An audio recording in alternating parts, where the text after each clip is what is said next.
తండ్రి, కృపగల దేవ, జీవం గల నాయన, పరిశుద్ధుడైన మహా గొప్ప దేవ, నన్ను మమ్మను ప్రేమించి మా జీవితాలలో మీరు మాకు ఇచ్చినటువంటి ఈ గొప్ప ధన్యతను బట్టి స్తుతులు చెల్లిస్తున్నాము నాయన.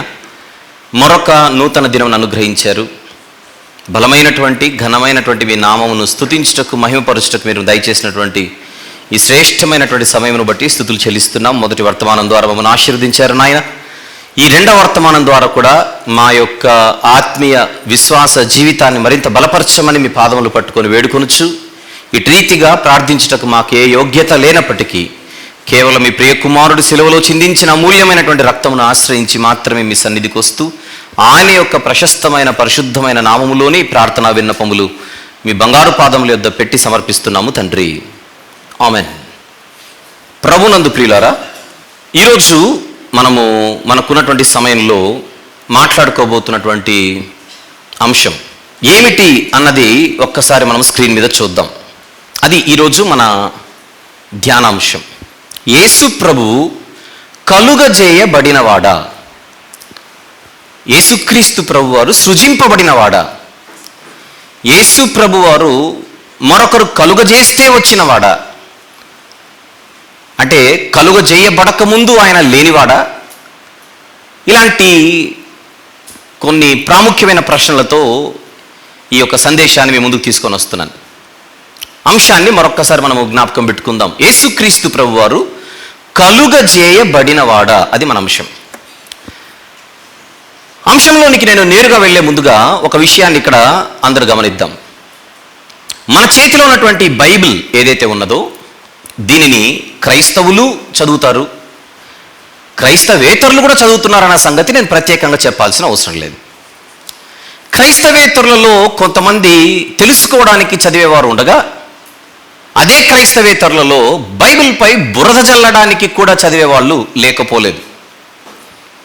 బైబిల్ను తప్పు పట్టాలి, బైబిల్లో ఉన్నటువంటి యేసు ప్రభువును తక్కువ చేసి చూపించాలి, ఆయనపై రాళ్ళు విసిరాలి అనేటువంటి కొన్ని దురాలోచనలతో ఆయనను ఎప్పుడు కూడా టార్గెట్ చేస్తూ క్రైస్తవులు నమ్ముతున్నటువంటి యేసుక్రీస్తు ప్రభువును తక్కువ చేసి చూపించే ఒక విఫల యత్నాన్ని కొందరు చేశారు అనేటువంటి ఒక వాస్తవాన్ని సంఘము దృష్టికి తీసుకొని వస్తూ, అందులో ఒక క్రైస్తవేతర సోదరుడు, ఒక నాన్ క్రిస్టియన్ బ్రదర్, క్రైస్తవేతర సోదరుడు యేసుక్రీస్తు ప్రభు గురించి ఏమని మాట్లాడుతున్నాడో స్క్రీన్ మీద చూద్దాం. యేసు వారు భూమి మీదకి వచ్చినప్పుడు తను తగ్గించుకుని ఉన్నారు. యేసు భూమి మీదకి రాకముందు దేవుడు, యేసు భూమి నుంచి వెళ్ళిపోయిన తర్వాత దేవుడే. యేసు భూమి మీదకి రాకముందు దేవుడే, భూమి మీదకి వచ్చినంతప్పుడు మాత్రం భూమి మీద ఉన్నప్పుడు తను తగ్గించుకొని సేవకుడులా ఉన్నారు. భూమి నుంచి వెళ్ళిపోయిన తర్వాత దేవుడైపోయారు, మరి దేవుళ్ళ ఉన్నారు. ఈ ఆలోచన క్రైస్తవుల్లో కనబడుతుంది. కాబట్టి ఒక్కసారి ఆలోచించండి. చాలామంది క్రైస్తవ సోదరులు అంటున్నారు, సామెతల గ్రంథంలో 8వ అధ్యాయాన్ని చూసుకున్నట్లయితే 22, 23, 26 వాక్యాలు యేసుకు సంబంధించిన వాక్యాలని ప్రపంచ క్రైస్తవ పండితులు విశ్వసిస్తున్నారు. అక్కడ ఏమని ఉంటుంది?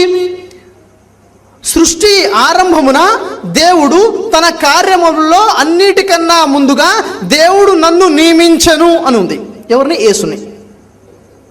దేవుడు నన్ను కలగజేసెను, నేను పుట్టి తిని. ఎప్పుడండి? భూమి మీద కాదు, మరియం గర్భంలోంచి పుట్టిన విషయం కాదు. సామెతల గ్రంథంలో సృష్టి ఆరంభం కన్నా ముందు, భూమి ఆకాశాలు లేనప్పుడు, సముద్రం కూడా లేనప్పుడు, నీటి జలలు లేనప్పుడు, ఊటలు లేనప్పుడు అప్పటి విషయము. యేసు దేవుడిచే కలిగించబడ్డారు, దేవుడిచే నియమించబడ్డారు, దేవుడితో పుట్టించబడ్డారు. సామెతల గ్రంథం 8, 23, 24, 26 వాక్యాలు. ఈ భూమి మీదే కాదు, ఇంతకుముందు ఏంటిది? దేవుడితో సమానంగా ఉన్నారా? దేవుడి యొక్క సృష్టిలో భాగంగా ఉన్నారంటే దేవుడు పుట్టించారు ఆయన్ని. దేవుడు ఆయన్ని పుట్టించక ముందు యేసు లేరు, దేవుడు ఆయన్ని కలగజేయకముందు యేసు లేరు. అంటే యేసు ఈ భూమి మీదకి రాకముందు కూడా ఆయన యొక్క స్థానము ఒక సృష్టిలో భాగంగానే ఉంది, కానీ దేవుడిలాగా దేవునికి సమానంగా లేదు. విన్నారుగా? తన మాటలలో ఉద్దేశం ఏంటో మీరు అర్థం చేసుకుంటున్నారు. యేసుక్రీస్తు ప్రభు మీరు అనుకుంటున్నంత గొప్పోడేం కాదు, అది అతని మాటల్లోని ఉద్దేశం. మీరు అనుకుంటున్నంత గొప్పోడేం కాదు, ఓ అని మీరు ఆయనను సేవించాల్సినంత సీన్ లేదు ఆయనకు అనేది వారి మాటల్లోని ఉద్దేశం. కారణం ఏంటి అని అడిగితే, ఆయన నిత్యుడు కాదు, ఎప్పుడూ ఉన్నవాడు కాదు, మధ్యలో వచ్చినవాడు. ప్రత్యేకించి సామెతల గ్రంథం 8వ అధ్యాయము 22 నుండి ఉన్నటువంటి వచనాలను ఆధారం చేసుకుంటే ఆయన కలుగజేయబడిన వాడు అని మనం నొక్కి చెప్పొచ్చు. ప్రపంచంలో క్రైస్తవులు అందరూ అదే అనుకుంటున్నారు. అలాంటప్పుడు కలుగజేయబడిన వాడు దేవుడు ఎలా అవుతాడు, కలుగజేయబడిన వాడు దైవం ఎలా అవుతాడు అనేటువంటి ఒక ప్రశ్న ప్రజా సభలో, జనసభలో అతను మాట్లాడుతున్నటువంటి పరిస్థితి ఇది. ఇప్పుడు ఆయన వీడియో ఎందుకు ప్లే చేసాం, ఆయనకు మనకు సంబంధం ఏంటి అని అంటే, ఆయనకు మనకు సంబంధం లేదు, కానీ మన ప్రభు గురించి మాట్లాడాడు గనుక, మనము సేవిస్తున్నటువంటి యేసుక్రీస్తు ప్రభు గురించి మాట్లాడాడు గనుక దీనికి ఖచ్చితంగా సమాధానం చెప్పవలసిన అవసరత మనకుంది. అది మన బాధ్యత. సంఘస్థులుగా, క్రైస్తవులుగా, విశ్వాసులుగా మనకు కూడా సిద్ధాంతపరమైనటువంటి విషయాలపై ఒక అవసరమైన బలమైన అవగాహన లేకపోతే రేపొద్దున ఇలాంటి మాటలకు సామాన్యులైనటువంటి వారు ఖచ్చితంగా బలహీనులయ్యే అవకాశం ఉంది కనుక దీని గురించి మాట్లాడాల్సిన బాధ్యత నాది అని నేను భావించి మీ ముందుకు ఈ అంశాన్ని తీసుకొని వస్తున్నాను. అందుకే మన అంశం మరొకసారి స్క్రీన్ మీద చూద్దాం. ఎందుకు ఈ అంశాన్ని మీ ముందుకు తీసుకొని వస్తున్నానో మీకు ఇప్పటికీ అర్థమై ఉండాలి. యేసుక్రీస్తు ప్రభు కలుగజేయబడినవాడా, అది మన అంశం. దీన్ని మనము తెలుసుకోవడానికి, మనకు మంచి అవగాహన రావడం కోసం ఈ అంశాన్ని నేను 3 భాగాలుగా డివైడ్ చేస్తున్నాను. స్క్రీన్ మీద కూడా మీకు 3 భాగాలు అని కనబడుతుంది. 3 భాగాలుగా దీన్ని నేను డివైడ్ చేస్తూ ఈరోజు మీ ముందుకు తీసుకొని రాబోతున్నాను. ఆ 3 భాగాలలో మొదటి భాగం చూద్దాం. మనకున్న సమయాన్ని వినియోగించుకుంటూ త్వరితగతిన మనం ముందుకెళ్దాం. మొదటి భాగం ఏంటో సామెతల గ్రంథం 8:22లో నేరుగా చూద్దాం. అదే మన మొదటి భాగం. ఈ యొక్క అంశములో మొత్తం 3 భాగాలు అని నేను చెప్పాను. అందులో మొదటి భాగాన్ని మనం చూద్దాం, అందరూ తీద్దాం, చదువుదాం. సామెతల గ్రంథం 8వ అధ్యాయము 22వ వచనంలో ఏముంది? పూర్వకాలమందు తన సృష్టి ఆరంభమున తన కార్యములలో ప్రథమమైన దానిగా యెహోవా నన్ను కలుగజేసెను. ఇక నన్ను అంటే ఎవరు? కాంటెక్స్ట్లో గనక మనం మాట్లాడితే మొదటి వచనంలో జ్ఞానము అన్న పదం కనపడుతుంది, గమనించండి. కాంటెక్స్ట్లో నిలబడి మాట్లాడితే మనకు మొదటి వచనంలో జ్ఞానము అన్నది కనబడుతోంది. అంటే స్పీకర్ ఎవరు ఇక్కడ? విజ్డమ్, జ్ఞానం. జ్ఞానం ఏమైనా మాట్లాడుతుందా? జ్ఞానానికి ఏమైనా స్వరం ఉంటుందా? జ్ఞానం యొక్క వాయిస్ ఎలా ఉంటుంది అని మనకు ప్రశ్నలు రావచ్చు. కానీ సామెతల గ్రంథం 1వ అధ్యాయము నుండి మనం చదువుకుంటూ వస్తే జ్ఞానం యొక్క స్పీచ్ని మనం వింటూ వస్తాం. ఉదాహరణకు త్వరితగతిన మీరు 1వ అధ్యాయం తీసి అలా చదువుకుంటూ రావడానికి ప్రయత్నం చేయండి, నేను చూపించిన వచనాలను. సామెతల గ్రంథం 1వ అధ్యాయం 20వ వచనం మనం చూడగలిగితే, జ్ఞానము వీధులలో కేకలు వేయుచున్నది. అంటే స్పీకర్ ఎవరు ఇక్కడ? జ్ఞానము మాట్లాడుతోంది. జ్ఞానమే మాట్లాడుతున్నట్టుగా మన కంటికి కనపడుతోంది. అలా మనము 1వ అధ్యాయం, 2వ అధ్యాయం, 3వ అధ్యాయం, 4వ అధ్యాయం అలా చదువుకుంటూ వెళ్ళిపోతే 8వ అధ్యాయం 1వ వచనంకి వచ్చేసరికి జ్ఞానము ఘోషించుచున్నది, వివేచన తన స్వరమును వినిపించుచున్నది. రాజవీధులలోను, త్రోవ ప్రక్కను, రాజవీధుల మొగలులోను, నడి మార్గములలోను అది నిలుచుచున్నది. గుమ్మముల యొద్దను, పురద్వారమునొద్దను, పట్టణపు గౌనుల యొద్దను నిలువబడి అది ఈలాగు గట్టిగా ప్రకటన చేయుచున్నది. మానవులారా, మీకే నేను ప్రకటించుచున్నానని స్పీచ్ కంటిన్యూ అవుతుంది. అసలు జ్ఞానానికి రూపం ఏమైనా ఉంటుందా?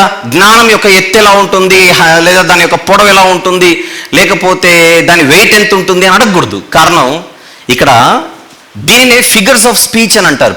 ఫిగర్స్ ఆఫ్ స్పీచ్ అంటే రూపకాలంకార భాష. జ్ఞానము పర్సనిఫై చేయబడి చూపిస్తున్నటువంటి కాంటెక్స్ట్ ఇది. అంటే దీన్ని ఏమంటామంటే తెలుగులో మానవీకరించడం అంటే మానవుడు కాని దానిని మానవునిగా చూపించే ఒక వే ఆఫ్ స్పీచే పర్సనిఫికేషన్ అని అంటాం.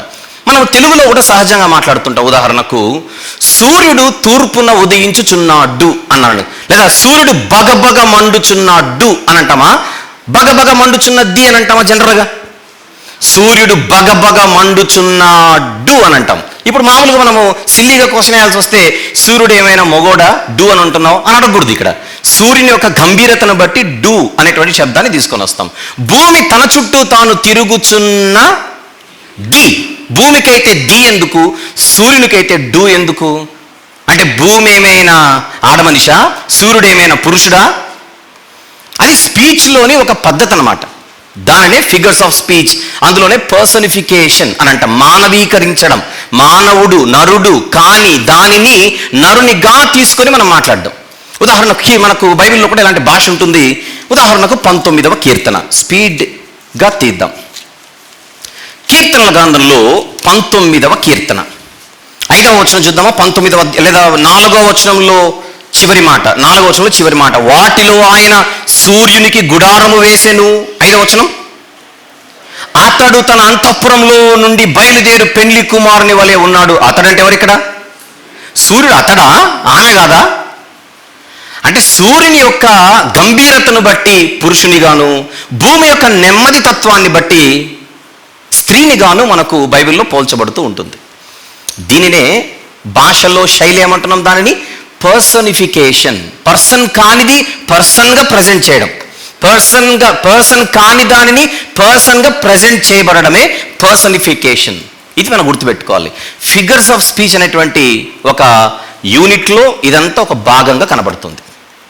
ఇది పాయింట్ మనం గుర్తుపెట్టుకోవాలి. అలాగే ఇక్కడ జ్ఞానము వీధులలో కేకలు వేయుచున్నది అనగానే స్త్రీగా పోల్చబడుతున్నటువంటి విజ్డమ్, మానవీకరించబడడం. అది మానవీకరించబడడం.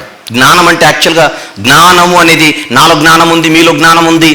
జ్ఞానం ఏమైనా వ్యక్తి అని అడిగితే వ్యక్తి కాదు. యూజువల్లీ మనం మాట్లాడతాం. ఆలోచన, జ్ఞానము, తెలివి, బుద్ధి అని అంటాం కదా. ఇవన్నీ కూడా ఇది మానవులు కాకపోయినా మానవీకరించబడేటువంటి సందర్భం. ఇది మొదటిగా గుర్తుపెట్టుకోవాలి.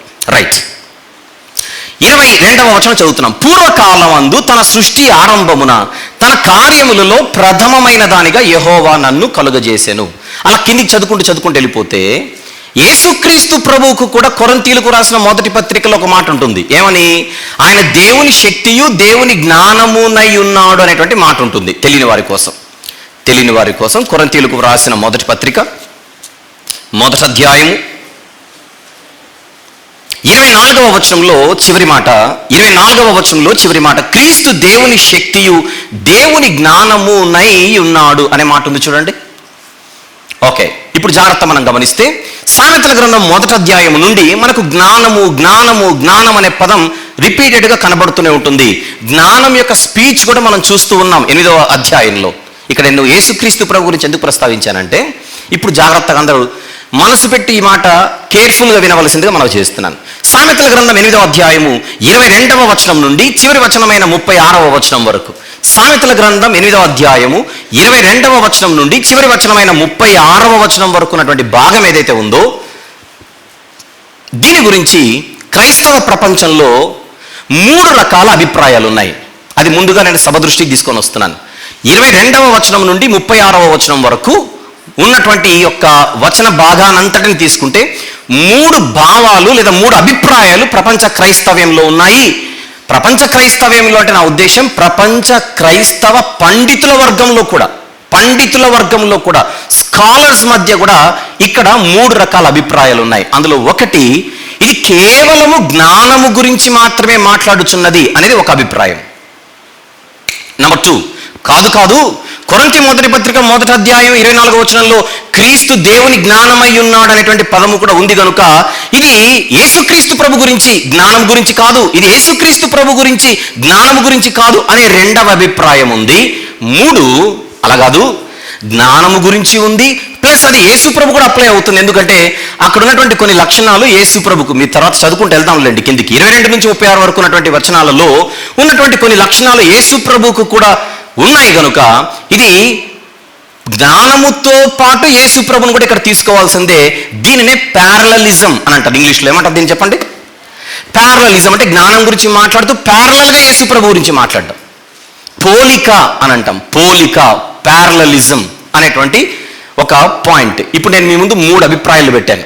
నెంబర్ 1 చెప్పండి. నెంబర్ 1 ఓన్లీ జ్ఞానం గురించే, no Jesus Christ. Number 2 only యేసు ప్రభు, నో విజ్డమ్. నెంబర్ 3 ఇద్దరి గురించి ఉంది అనేది పాయింట్. సరే, కాసేపు ఈ 3 విషయాలు అలా పక్కన పెట్టుకోండి, మనసులో పెట్టుకోండి. కాసేపు ఇది జ్ఞానమే యేసు ప్రభు కాదు, పోనీ యేసు ప్రభువే జ్ఞానం కాదు అనేటువంటి విషయాలు పక్కన పెడితే స్క్రీన్ మీద మనం దీన్ని చూద్దాం. 22వ వచనములో ఉన్న ఆ మాటను, బైబిల్లో ఉన్న మాటనే ఎత్తి మీకు స్క్రీన్ మీద చూపిస్తున్నారు. అందరూ చదువుతారు ఒకసారి దాన్ని. బైబిల్లో ఉన్నది అక్కడ ఉంది, ఒకసారి చదవండి. పూర్వకాలమందు తన సృష్టి ఆరంభమున తన కార్యములలో ప్రథమమైన దానిగా యెహోవా నన్ను కలుగజేసెను. రైట్, కలుగజేసిన అనే పదం మాత్రం మీకు ఎల్లో కలర్లో చూపించాను. మీకు కొంచెం గమనించితే కనబడితే, మొదటిగా నేను ఈ యొక్క మెసేజ్ స్టార్ట్ చేయడం కంటే ముందు ఒక క్రైస్తవేతర సహోదరుడు మాట్లాడుతూ స్క్రీన్ మీద ఏమని చెప్పాడు? ప్రపంచంలో క్రైస్తవులందరూ యేసుక్రీస్తు ప్రభు వారు కలుగజేయబడిన వాడని నమ్ముతారు. కలుగజేయబడిన వాడు ఎలాగో దేవుడు గాడు కనుక మీరు అనుకుంటున్నట్టుగా క్రైస్తవులారా, even according to the Bible, the Lord Jesus Christ, ఆయన ద లార్డ్ అని కూడా అన్నారు. Jesus Christ is not God. ఎందుకంటే because he is not eternal. ఆయన నిత్యుడు కాదు కనుక ఆయన దేవుడు కాదు అనే ఒక వాదన అతను తెర మీదకి తీసుకొని వచ్చాడు. దాన్ని మనం అడ్రస్ చేస్తున్నాం ఇప్పుడు. ఈ అడ్రస్ చేయడంలో భాగంగా కాసేపు 22వ వచనం మీద మాత్రమే మన దృష్టి పెడదాం.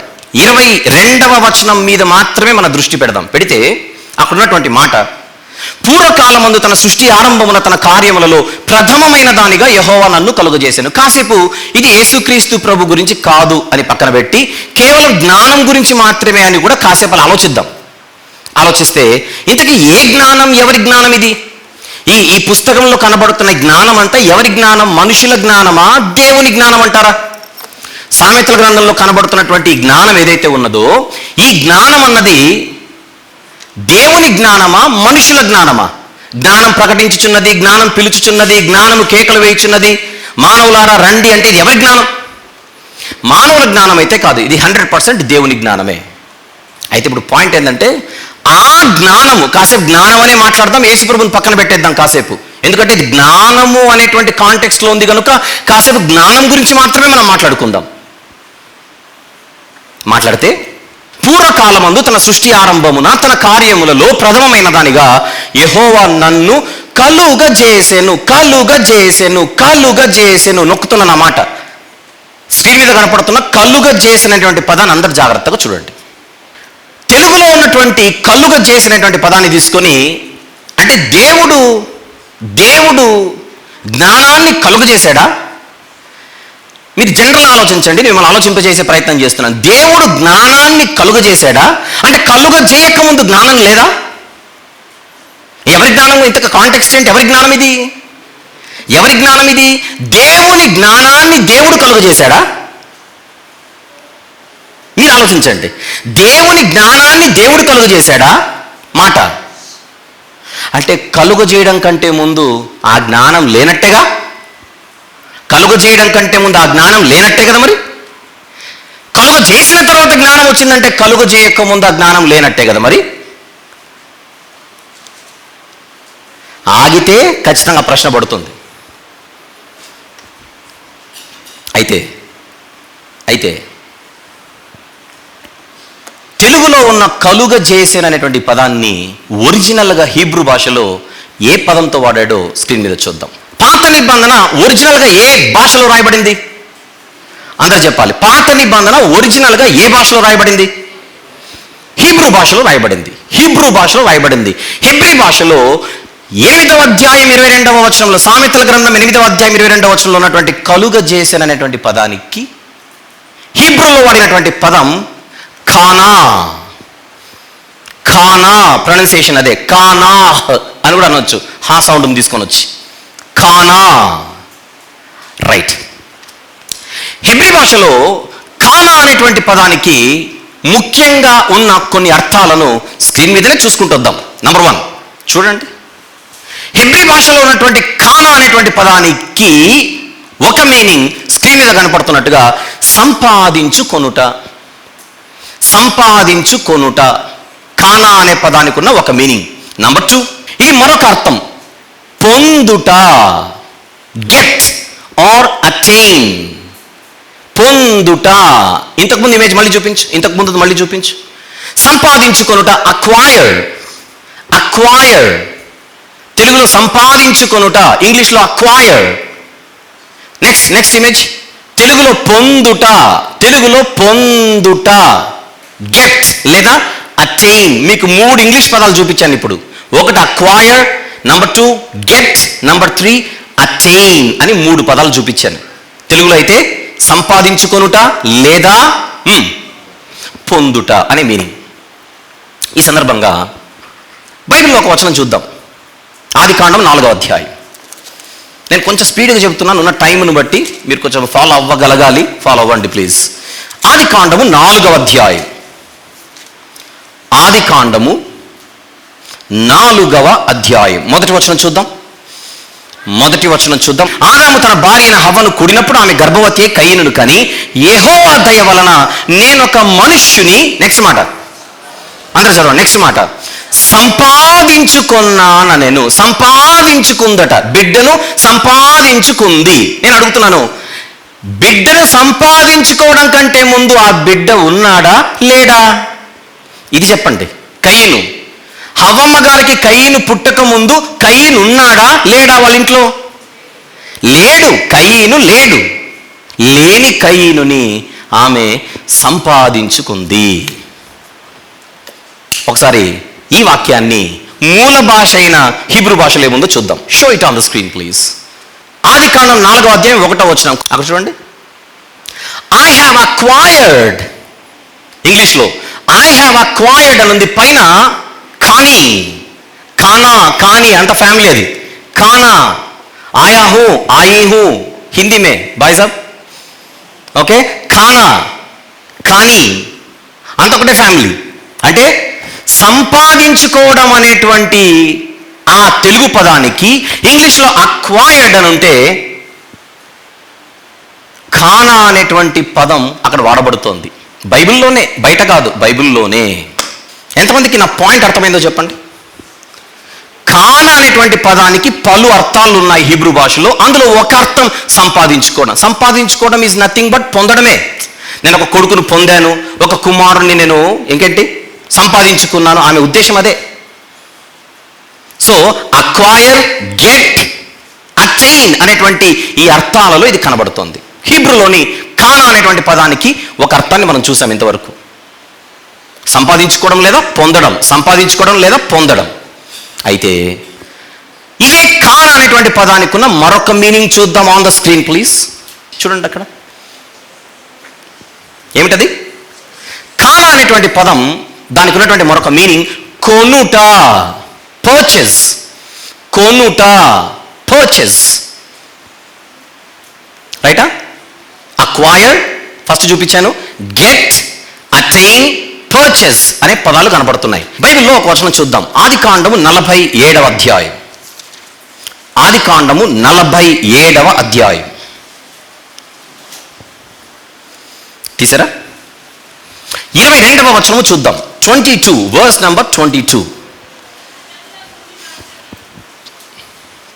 తీసారా?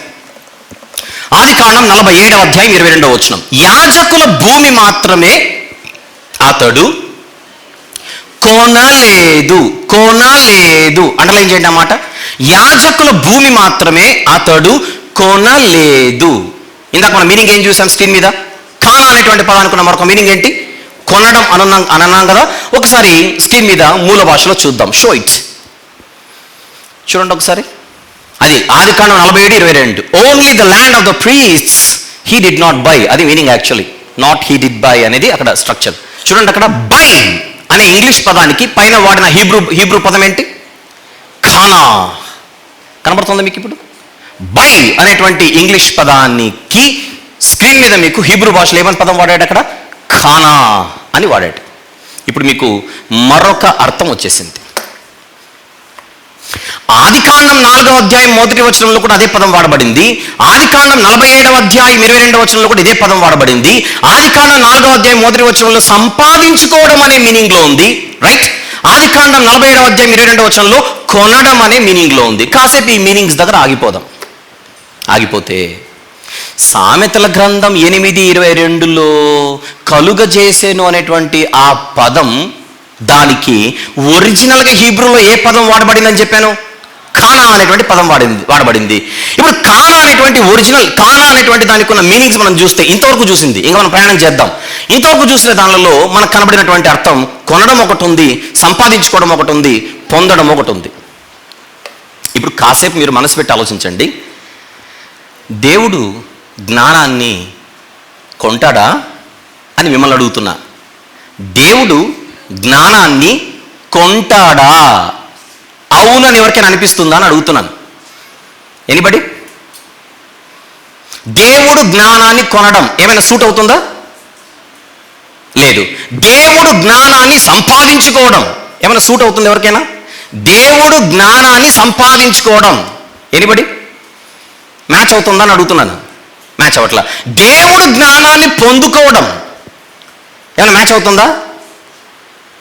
మీలో ఎవరికైనాను జ్ఞానము కొదువుగా ఉన్న ఎడల దేవుణ్ణి అడగండి, ఆయన ధారాళంగా ఇస్తాడంటే జ్ఞానాన్ని ఆయన ఇస్తాడే కానీ చెప్పండి పొందుకోడు, సంపాదించుకోడు, కొనుక్కోడు. దేవుడు జ్ఞానాన్ని కొనుక్కోవడం దేవునికి సెట్ అవ్వదు. దేవుడు జ్ఞానాన్ని సంపాదించుకోవడం దేవునికి సెట్ అవ్వదు. దేవుడు జ్ఞానాన్ని పొందుకోవడం ఎవరి దగ్గర నుంచో సెట్ అవ్వదు. మరి ఏం చేయాలి ఇప్పుడు? కానా అనేటువంటి పదానికి ఇంకేమైనా అర్థాలు ఉన్నాయేమో అని వెదకాలి. దీన్నే అన్వేషణ అని అంటారు. అలా అన్వేషిస్తే కానా అనేటువంటి పదానికి మరొక మీనింగ్ ఉందండోయ్. అదేంటో స్క్రీన్ మీద చూద్దాం. చూడండి, కానా అనేటువంటి పదానికి ఉన్న మరొక మీనింగ్ ఏమిటది? కలిగియుండుట. కలిగియుండుట ఇంగ్లీష్లో ఏంటది? పొజెస్. ఇంగ్లీష్లో ఏంటది? పొజెస్. కొనుక్కోవడం బాట్, అంతేనా? సంపాదించుకోవడం అక్వైర్డ్. కలిగి ఉండడాన్ని ఏమంటాం? పొజెస్డ్. ఇప్పుడు మీరు చెప్పండి, నాకు మీరు చెప్పండి. జస్ట్ ఇప్పుడు మీకు కొన్ని పదాలు చూపించాను. అక్వైర్డ్ సంపాదించుకోవడం, పొందుకోవడం, కలిగి ఉండడం. సంపాదించుకోవడం, పొందుకోవడం, కలిగి ఉండడం. దేవుడు జ్ఞానాన్ని సంపాదించుకోనేను. మ్యాచింగ్? No matching. దేవుడు జ్ఞానాన్ని పొందుకోనేను. మ్యాచింగ్? No matching. దేవుడు జ్ఞానాన్ని కొనుక్కున్నాడు 100 రూపాయలకో 1000 రూపాయలకో. మ్యాచింగ్? No matching. దేవుడు జ్ఞానాన్ని కలిగి ఉన్నాడు. మ్యాచింగ్? No matching. చెప్పండి, మ్యాచ్ అవుతుందా మ్యాచ్ అవ్వట్లేదా? రైట్. ఇప్పుడు కానా అనేటువంటి ఈ హీబ్రూ పదానికి ఇంగ్లీష్లో అక్వైర్ బాగుందా, గెట్ బాగుందా, అటైన్ బాగుందా, బాట్ బాగుందా, పొజెస్ బాగుందా?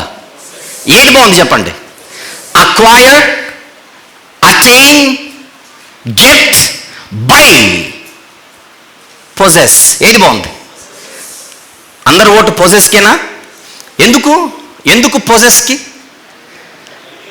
ఎందుకంటే దేవుడు జ్ఞానాన్ని కలిగి ఉంటాడు. Yes or no? Very good. ఇప్పుడు స్క్రీన్ మీద ఈ ఇమేజ్ చూద్దాం. ఎంతమంది దేని కోటేస్తారో చెప్పండి. ఫస్ట్ దాన్ని కోటేసే వాళ్ళు. కొనుట, anybody raise your hand? No. సంపాదించుకున్నట, anybody raise your hand? No. పొందుట, anybody raise your hand? No. కలిగి ఉండుట, ఎనీబడి రేజ్ యువర్ హ్యాండ్? దేవుడు జ్ఞానాన్ని దేవుడు జ్ఞానాన్ని కలిగి ఉండడం పొజెస్. పొజెస్కి అందరూ ఓటా? ఎవ్రీవన్? Very good. దేవునికి జ్ఞానం ఉంది అందరికీ. దేవునికి జ్ఞానం ఉంది. ఓకేనా? ఈ మాటకు అందరూ ఓకే కదా? అయితే దేవునికి ఏ జ్ఞానం అయితే ఉందో అది మధ్యలో వచ్చిందా, ఆయనకు స్వాభావికంగానే ఆ గుణం ఉంటుందా? జ్ఞానం అనే గుణం సహజంగానే ఉన్న గుణమా, లేకపోతే మధ్యలో ఆయనంతకు ఆయన దాన్ని పుట్టించుకొని కలుగు చేసుకొని ఎక్కించుకున్నాడా? చెప్పండి. జ్ఞానము అనేది దేవునికి ఉన్న లక్షణాలలో ఒకటి స్వాభావికమైన గుణమా, మధ్యలో వచ్చిందా అని అడుగుతున్నాను. Very good. గుణాన్ని ఇంగ్లీష్లో యాట్రిబ్యూట్ ఏమంటాం? గుణాన్ని ఇంగ్లీష్లో రైట్. మధ్యలో వస్తే అది యాక్సిడెంటల్ యాట్రిబ్యూట్ అవుతుంది. చెప్పండి. మధ్యలో వచ్చిందనుకోండి, అది యాక్సిడెంటల్ యాట్రిబ్యూట్ అవుతుంది. స్వాభావికంగా సహజంగా ఉందనుకోండి, దాన్ని ఇన్హియరెంట్ యాట్రిబ్యూట్ అనాలి. ఇంగ్లీష్లో ఏమనాలి చెప్పండి? దీన్ని ఇన్హియరెంట్ యాట్రిబ్యూట్ లేదా ఎసెన్షియల్ యాట్రిబ్యూట్ అని అంటారు దీన్ని. ఇన్హియరెంట్. ఇప్పుడు స్క్రీన్ మీద చూద్దాం. చూడండి, గాడ్స్ విజ్డమ్, దేవుని జ్ఞానము. Is it an accidental attribute or inherent attribute? దేవుని జ్ఞానం అనేది మధ్యలో వచ్చిన గుణమా దేవునికి, లేకపోతే అది స్వాభావికమైన లేదా సహజ గుణమా అని అడుగుతున్నాను సభాముఖంగా. చెప్పండి. మధ్యలో వచ్చిందంటారా, స్వాభావికమైందంటారా? స్వాభావికమైందేనా, సహజంగా ఉన్నదేనా? సహజంగా ఉంది కనుక ఇప్పుడు ఏ పదం సూట్ అవుతుంది మనకు? అక్వైర్డా, అటైన్డా, గాటా, బాటా, లేకపోతే పొజెస్డ్. ఏ పదం బాగుంది మనకి ఇప్పుడు? పొజెస్డ్ అనే దానికి అందరూ ఓటేశారు కనుక ఇప్పుడు వెళ్ళి మూల భాషలో చూద్దాం. చూడండి అక్కడ సామెతల గ్రంథం 8:22 పైన, సామెతల గ్రంథం 8:22 పైన బాక్స్లో చూపిస్తున్నాడు. చూడండి అక్కడ ఏముంది అక్కడ నేను చూపిస్తుంది సామెతలు 8:22 ఆన్ ద స్క్రీన్. సామెతలు 8:22లో కానా అనేటువంటి హీబ్రూ పదానికి అక్వైర్డ్ లేదు, ఉండకూడదు. ఇంకా అటైన్డ్ అనేది కాదు, సెట్ అవ్వదు. ఇంకా గాట్ అవ్వదు, బాట్ అవ్వదు. The only right word for the translation of that కానా వర్డ్ ఈజ్ పొజెస్డ్. ఇప్పుడు తెలుగులో ఏముందో చూడండి. తెలుగులో ఏముంది? ద నెక్స్ట్ ఇమేజ్, కలుగజేసెను అని ఉంది. యాక్చువల్గా పొజెస్డ్ అంటే ఏంటో కేజేవి కింగ్ జేమ్స్ వర్షన్ చూపిస్తున్నాను నేను మీకు స్క్రీన్ మీద. కింగ్ జేమ్స్ వర్షన్ చూపిస్తున్నాను. ద లార్డ్ పొజెస్డ్ మీ అని ఉంది. అసలు పొజెస్ అంటే మీనింగ్ ఏంటి? On the screen please. The next image చూడండి అందరు, ఇది బాగా చూడాలి జాగ్రత్తగా. What you mean by possess అంటే మీనింగ్ ఏంటి తెలుగులో? కలిగి యుండుట అనే ఉంటుంది, కానీ కలిగి యుండుట అనేదే కరెక్ట్ మీనింగ్, కానీ కలుగజేయుట కాదు. మీరు వెళ్ళి డిక్షనరీ చూడండి. ఇప్పుడు కాదు, ఇంటికి వెళ్ళిన తర్వాత ఇంట్లో డిక్షనరీస్ ఉంటాయి కదా, ఇంగ్లీష్ టు తెలుగు డిక్షనరీ అని ఉంటుంది. పొజెస్ అనేటువంటి మాటకు కలిగియుండుట అనేదే కరెక్ట్ మీనింగ్, కానీ కలుగజేయుట కాదు. కలుగజేయుట అంటే క్రియేటెడ్, మేడ్ అనేటువంటి అర్థాలు వస్తాయి. కానీ కానా అనేటువంటి పదానికి ఆ వర్డ్స్ అనేవి ఉండవు. సామెతల గ్రంథం 8:22లో పూర్వకాలమందు జ్ఞానమే మాట్లాడుతోంది అనుకోండి, కాసేపు జ్ఞానమే మాట్లాడుతోంది. మరి పూర్వకాలమందు తన సృష్టి ఆరంభమున తన కార్యములలో యెహోవా ప్రథమమైన దానిగా అందరూ చూడాలి, నన్ను కలుగజేసే నూన కలిగి ఉండే నూన. ఏది కరెక్ట్ మ్యాచింగ్ చెప్పండి? కలిగి ఉండేను, నాట్ కలుగజేసెను. ఎక్కడ దెబ్బపడింది అని అడిగితే తర్వాత వచ్చిన ట్రాన్స్లేషన్స్లో ఒకటి సెప్టువాజింట్, హీబ్రూ భాష గ్రీకు భాషలోనికి తర్జుమా చేయబడిన తర్వాత ఒక సెప్టువాజింట్లో కానీ, టార్గమ్ అనేటువంటి ట్రాన్స్లేషన్లో కానీ, ఇలాంటి కొన్ని ట్రాన్స్లేషన్స్లో వాడిన కొన్ని కన్ఫ్యూజన్తో కూడుకున్న పదాలను బట్టి కలుగజేసెను అనేటువంటి ఒక మీనింగ్ వచ్చేసింది. మరి ఫర్ యువర్ కైండ్ ఇన్ఫర్మేషన్, కొన్ని ఇంగ్లీష్ బైబిల్స్లో క్రియేటెడ్ అని కూడా ఉంటుంది. అందుకే నేను ఈ జాగ్రత్త చెప్తున్నా. కొన్ని ఇంగ్లీష్ బైబిల్స్లో క్రియేటెడ్, కొన్ని ఇంగ్లీష్ బైబిల్స్లో మేడ్ అని కూడా ఉంటుంది. బ్రాట్ ఫోర్త్ ఇలాంటి పదాలు ఉంటాయి. మేడ్, క్రియేటెడ్, బ్రాట్ ఫోర్త్ అన్న పదాలు కన్ఫ్యూజ్ అవ్వకూడదు. ఎన్ని పదాలున్నా పొజెస్డ్ అనే పదం మాత్రమే కరెక్ట్ ట్రాన్స్లేషన్, కానీ no other word in this translation can be the appropriate word for this. ఎంతమందికి అర్థమైందో చెప్పండి ఇంతవరకు నేను చెప్పింది? కానా అనేటువంటి పదానికి ఉన్న మీనింగ్స్లో సంపాదించుకోవడం, పొందుకోవడం, ఈవెన్ క్రియేటెడ్ అని తీసుకున్నా, ఈవెన్ కాసేపు మాట్లాడుకుందాం. జ్ఞానాన్ని దేవుడు క్రియేట్ చేస్తే అంతకుముందు లేదా? దేవునికి అంతకుముందు లేదా? గనుక జ్ఞానము అనేది దేవుని యొక్క న్యాచురల్ అట్రిబ్యూట్. ఏం అట్రిబ్యూట్ అది? Natural attribute. లేని జ్ఞానాన్ని ఆయన పుట్టించడం, లేని జ్ఞానాన్ని ఆయన కలుగజేయడం అనేది మీనింగ్లెస్ పాయింట్ అవుతుంది. క్లియర్ కదా పిక్చర్? ఎందుకంటే బైబిల్లో మనకు ఆయన సృష్టించేసేటప్పుడు దేని వలన చేశాడో అదే సామెతల గ్రంథంలో చూద్దాం. అదే సామెతల గ్రంథంలో మనం జాగ్రత్తగా చూద్దాం. తీయండి, బైబిల్ తీయండి అందరూ. 3వ అధ్యాయం, ఒక్క వచనం చాలండి, టైం లేదు కనుక. 3వ అధ్యాయం, సామెతల గ్రంథం 3వ అధ్యాయం 19వ వచనం చూద్దామా? 19వ వచనం ఎనిబడి. జ్ఞానము వలన యెహోవా భూమిని స్థాపించెను. నెక్స్ట్ ఇర్మియా గ్రంథం 10వ అధ్యాయం. 12వ వచనం చూద్దామా? 12వ వచనం చూద్దాం. 10వ అధ్యాయము 12వ వచనం ఇర్మియా గ్రంథం. ఆయన తన బలము చేత భూమిని సృష్టించెను, తన జ్ఞానము చేత ప్రపంచమును స్థాపించెను అంటే ప్రపంచమైన ఇదంతా కూడా దేని వలన స్థాపించబడిందని మనకు అర్థమైపోయింది. దేవుని జ్ఞానము వలన. ఆయన కలుగజేసిన తర్వాత ఆ జ్ఞానం వచ్చింది అని అనుకుంటే కలుగజేయకముందు ఆ జ్ఞానం లేనట్టే అనేటువంటి పిక్చర్ వచ్చేస్తుంది. అది దేవుని సహజ గుణాలకు వ్యతిరేకమైనది. సామెతల గ్రంథంలో ఏ జ్ఞానం అయితే మాట్లాడుతూ వస్తుందో, దేవుడు నన్ను కలుగజేస్తే నేను వచ్చాను అని అంటే ఆ జ్ఞానం ఒకప్పుడు దేవునిలో లేనట్టే అనేటువంటి అర్థంలోనికి వెళ్ళిపోతుంది. కనుక మూల భాష యొక్క అవసరత ఇలాంటి సందర్భాలలో మనకు చాలా అవసరం. That is research. కొన్ని సందర్భాలలో కొన్ని పదాల దగ్గర మనం జాగ్రత్త పడకపోతే చాలా ఇబ్బంది పడిపోతాం. అందుచేత దేవుడు జ్ఞానాన్ని కలుగజేసెను అని అనుకోవడం కంటే దేవుడు జ్ఞానాన్ని కలిగి ఉండెను. మొట్టమొదట ఇన్ ద బిగినింగ్ దేవుడు సృష్టిని చేయాలనుకున్నప్పుడు జ్ఞానం మాట్లాడుతోంది.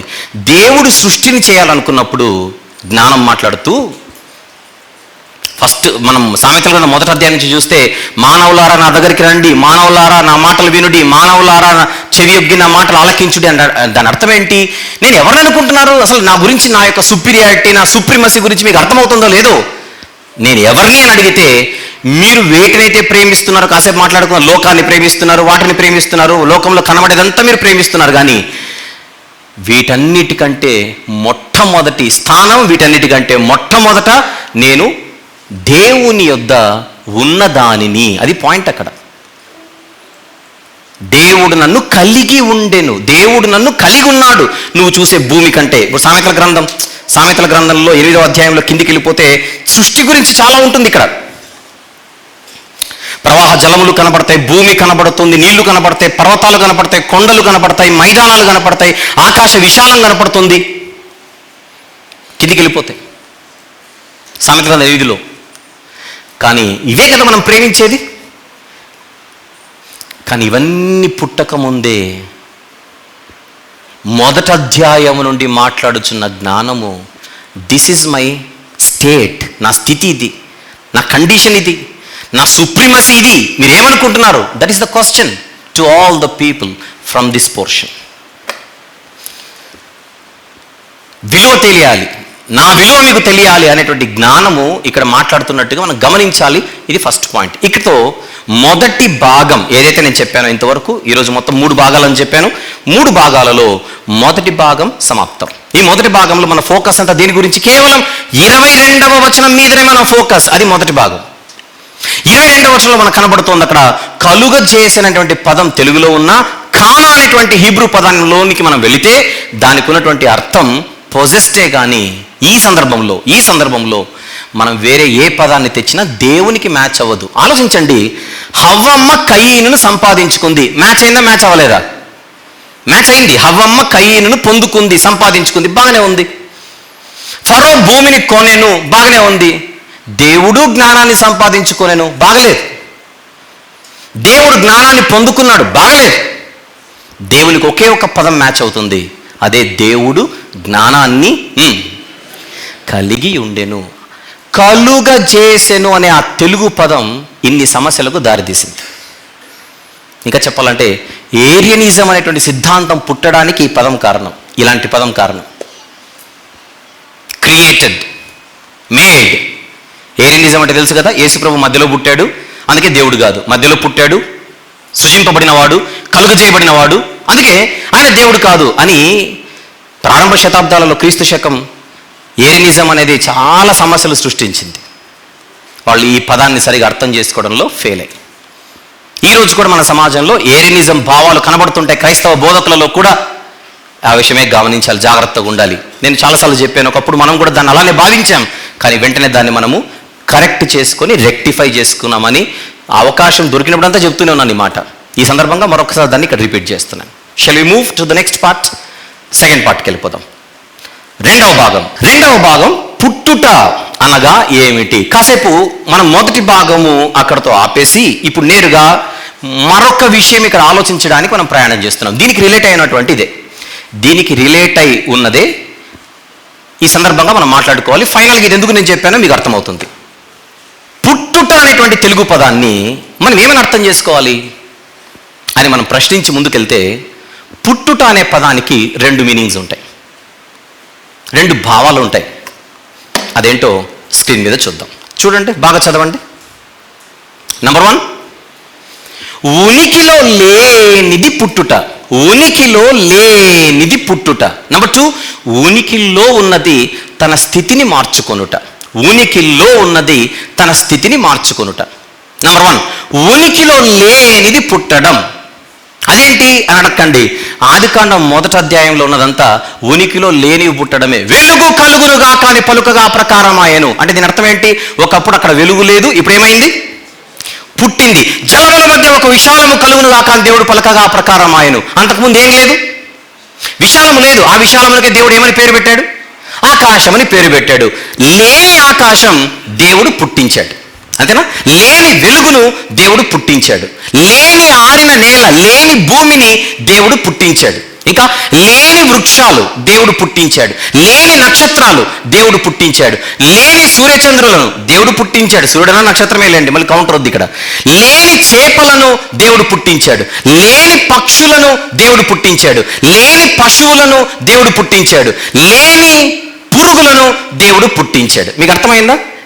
ఉనికిలో లేనిది, ఉనికిలో లేని వాటిని దేవుడు పుట్టించాడు. అందుకే మనకు రోమ పత్రికలో ఒక మాట ఉంటుంది దేవుని గురించి. Shall we? రోమీయులకు రాసిన పత్రిక 4వ అధ్యాయం. రోమీయులకు రాసిన పత్రిక 4వ అధ్యాయం 17వ వచనం ప్లీజ్. 17. తాను విశ్వసించిన దేవుని ఎదుట అనగా మృతులను సజీవులనుగా చేయువాడును లేని వాటిని ఉన్నట్టుగానే పిలుచువాడైన దేవుడు. లేని వాటిని ఉన్నట్టుగా పిలుచువాడు. అంతేనా కదా? లేని వాటిని పుట్టించువాడు, లేని వాటిని కలుగజేయువాడు. ఇప్పుడు చెప్పండి, సూర్యుడిది, చంద్రుడిది, నక్షత్రాలది, పక్షులది, పశువులది, పురుగులది, చేపలది, చెట్లది, వీటన్నిటి పుట్టుక. ఒకప్పుడు ఉనికిలో లేవు. లేని వాటిని ఉన్నట్టుగా పిలిచాడు, ఉన్నట్టుగా పిలిచాడు. జ్యోతులు కలుగును కాక అనగానే వేరే ఊరు నుంచి పరిగెత్తుకుంటూ వచ్చి రావడం కాదు అది. ఎక్కడో నక్షత్రాలు అంటే పరిగెత్తుకుంటూ దేవుడు పిలుస్తున్నాడు అని రాలేదు అవి, అసలు లేవది. అర్థమైంది అందరికీ? లేని వాటిని పుట్టించడం, లేనిది పుట్టడం, ఉనికిలో లేనిది పుట్టడం. ఇది ఫస్ట్ పాయింట్. సెకండ్ పాయింట్, ఉనికిలో ఉండి కూడా కొన్ని సందర్భాలలో క్రొత్త అవతారంలోనికి, కొత్త స్థితిలోనికి కొన్ని వస్తూ ఉంటాయి. దానికి the best example on the screen చూడండి. అక్కడ గొంగళి పురుగు సీతకోక చిలకగా మారిపోతుంది. బటర్ఫ్లైగా మారింది క్యాటర్పిల్లర్. మీరు ఆలోచించండి, బటర్ఫ్లై పుట్టుకతోనే దాని ప్రారంభమే అదా? బటర్ఫ్లైగా కనబడడమే దాని ప్రారంభమా? అంతకుముందు వేరే స్థితిలో ఉందా? అది చెప్పండి. ఉందా? ఇప్పుడు మీరు చెప్పండి. సెకండ్ ఎగ్జాంపుల్ మీకు ఇచ్చాను ఇక్కడ. క్యాటర్పిల్లర్ అండ్ బటర్ఫ్లై, సీతకోక చిలుక, గొంగళి పురుగు. మన కళ్ళ ముందు ఎక్కడైనా బటర్ఫ్లై కనపడింది అనుకోండి, ఇది పుట్టుకతోనే అట్లా రెక్కలతో, పుట్టుకతోనే ఆ అందమైనటువంటి ఆకారంతో పుట్టింది అని మనం అనుకుంటామా? కొంచెం నాలెడ్జ్ ఉంటే. లేదు, వేరే స్థితి నుంచి ఈ స్థితిలోనికి వచ్చింది అని అనుకుంటామా? ఏమనుకుంటాం చెప్పండి? అంతేనా? ఇప్పుడు ఇది ఉనికిలో లేకుండా వచ్చిందా, లేకపోతే ఆల్రెడీ ఉనికిలో ఒక స్థితిలో ఉండి మరొక స్థితిలోనికి వచ్చిందా? ఏమర్థమైంది చెప్పండి? ఎగ్జిస్టెన్స్లో, ఉనికిలో అది వేరే ఫార్మాట్లో ఉన్నది, వేరే ఫార్మాట్లో ఉన్నది ఈ ఫార్మాట్లోనికి వచ్చింది. అంతేనా? రైట్. పోతే ఇప్పుడు మనము కాసేపు యేసుక్రీస్తు ప్రభు దగ్గరకు వద్దాం. మన అంశం ఏంటి ఇంతకు? యేసు ప్రభు కలుగజేయబడిన వాడా? అది కదా పాయింట్ ఇక్కడ. ఆయన కలుగజేయబడిన వాడని మామూలుగా ఎక్కువ మంది తీసుకుంటే వచనమే సామెతలు 8:22. సామెతలు 8:22 ఎగిరిపోయింది. ఇక ఎలా ఎగిరిపోయింది? కాసేపటి నువ్వు జ్ఞానం గురించి తీసుకున్నా జ్ఞానము కూడా కలుగజేయబడింది కాదు అది. ఇక నువ్వు యేసుప్రభుకి అప్లై చేసినా కలుగజేసిన అనే పదం ఆయనకు కూడా అప్లై అవ్వదు. రెండోసారి ఇప్పుడు ఆ సోదరుడు ఫస్ట్లో మాట్లాడుతూ నాన్ క్రిస్టియన్ మెంబర్ ఏమన్నాడు? సామెతలు 8:22 కోట్ చేశాడు. మళ్ళీ గుర్తు చేస్తున్నాను ఇక్కడ. చూసారా ఇంతకుముందు బ్రదర్ని? సామెతలు 8:22 కోట్ చేసి ఈ వచనం ప్రకారంగా యేసుక్రీస్తు అనేటువంటి ఆయన కలుగజేయబడ్డాడు అన్నాడు. నేను దానికి ఇచ్చిన కౌంటరే, అసలు అక్కడ కలుగజేయబడడం అనే పదమే తప్పు, ఇక నువ్వు ఇంటికి వెళ్ళిపోవచ్చు అంటున్నాను ఇక్కడ నుంచి. మీకు పాయింట్ అర్థమైందా? అసలు కలుగజేయడం అనే పదమే నీకు అర్థం కాలేదు, నీ రీసెర్చ్ అక్కడికి వెళ్ళలేదు. ఏ పదాన్ని చూసి నువ్వు యేసుప్రభు కలుగు చేయబడ్డాడు అంటున్నావు? కలుగ చేసిన అనే పదాన్ని కదా. సామెతలు 8:22లో కలుగ చేయబడినటువంటి పదాన్ని తీసుకునే కదా యేసుప్రభు కలుగ చేయబడ్డాడు అంటున్నావు. అసలు అది యేసుప్రభు జ్ఞానం అనేది సెకండరీ ఇష్యూ. అది జ్ఞానానికి అప్లై చేసిన కలుగ చేయబడడం అనే పదం తప్పు, అది యేసుప్రభుకి అప్లై చేసిన కలుగ చేయబడడం అనే పదం తప్పు. ఎందుకు? మూల భాషలో దాని పేరు కానా అనుంది. కానాకున్న అర్థాలు అవి. ఆ అర్థాలలో హవమ్మ గారికి సెట్ అయ్యేదేంటి, ఫరోకు సెట్ అయ్యేదేంటి, దేవునికి సెట్ అయ్యేదేంటో నేను చూపించాను ఆధారాలతో. గనక నువ్వు రీసెర్చ్ చేయాల్సింది జ్ఞానమా యేసుప్రభు కాదు. ఫస్ట్ నీకు అర్థం కావాల్సింది కలుగ చేసిన అనే పదం గురించి వెళ్ళి ఆలోచించు. ఈ వచనం క్రైస్తవేతర సోదరుడు ఎత్తిన ఆన్సర్ ఇదే, క్రైస్తవుడు ఎత్తిన ఆన్సర్ అదే. ఒకప్పుడు మనము కూడా అలా చెప్పినా మనకు కూడా ఆన్సర్ అదే. మీకు అర్థమవుతుందా? ధర్మం ఎప్పుడు న్యాయంగానే ఉండాలి, ధర్మం అధర్మంగా మాట్లాడకూడదు. న్యాయం న్యాయమే. కలుగ చేసిన అనే పదం తీసుకొని యేసులో పుట్టినవాడు అని నేను చెప్పినా తప్పే, మీరు చెప్పినా తప్పే, బయట ఎవరు చెప్పినా తప్పే, క్రైస్తవుడు చెప్పినా తప్పే, క్రైస్తవేతరుడు చెప్పినా తప్పే. క్లినిక్ ఆల్ క్లియరా? 50-50 బ్రిటానియానా అని అడుగుతున్నాను మళ్ళీ. క్లినిక్ ఆల్ క్లియరే కదా? Right, very good. ఇప్పుడు యేసు ప్రభు గురించి ఆలోచిద్దాం. యేసు ప్రభు గురించి నేను ఏం చెప్పాలో చెప్పే ముందుగా ఒక చిన్న ప్రశ్న అడుగుతాను. యేసు ప్రభుకున్న ఎన్నో టైటిల్స్లో గొర్రెపిల్ల అని ఒక టైటిల్ ఉంది, అవునా కాదా? రైట్. యేసు ప్రభు ఆయన ప్రారంభమే ఎప్పుడు ఆయన గొర్రెపిల్లనే అని నేను అన్నాను అనుకోండి. నువ్వు ప్రకటిస్తున్న యేసు ఎవరు అన్నారు అనుకోండి, మీరు యేసు ప్రభు అంటే ఎవరో కాదు గొర్రెపిల్లని నేను అన్నాను అనుకోండి, మీరు యేసు ప్రభుని గొర్రెపిల్లనే ఊహించుకొని వెళ్ళిపోతే ఎలా జీవితాంతం? అదే యేసు ప్రభు గురించి కోదమ సింహం అని కూడా ఉంది. ఏం చేద్దాం? యూదా గోత్రపు కోదమ సింహం. గొర్రెపిల్లని తీసుకుందామా? సింహం అసలు సింహం రూపం వేరు, గొర్రెపిల్ల రూపం వేరు. సింహం గంభీరత వేరు, గొర్రెపిల్ల దీనత్వం వేరు. సింహపు బలం వేరు, గొర్రెపిల్ల యొక్క సహజ సిద్ధమైనటువంటి అక్కడ ఉన్నటువంటి వీక్ పర్సనాలిటీ వేరు. ఏం చేద్దాం? ఇప్పుడు యేసు ప్రభుని గొర్రెపిల్లగా ఊహించుకుందామా, సింహంలా ఊహించుకుందామా? చెప్పండి. గొర్రెపిల్ల కరెక్టే, సింహము కరెక్ట్. ఏ సిచ్యువేషన్లో ఆయనను గొర్రెపిల్లగా ఊహించుకోవాలి, ఏ కాంటెక్స్లో కోదమ సింహముగా ఊహించుకోవాలో మనకు బుర్ర ఉండాలి కొంచెం. యూదా గోత్రపు కోదమ సింహం అని ఎక్కడ ఉందనుకోండి, ఇది తప్పు, కొట్టేసుకోండి, పెన్ను లేకపోతే మేమిస్తాము. ఎందుకంటే పలానా చోట గొర్రెపిల్ల ఉంది కనుక ఇక్కడ సింహాన్ని ఎత్తేయండి అన్నారు అనుకోండి, ఆయన వచ్చి ఎత్తేస్తాడు అందరినీ.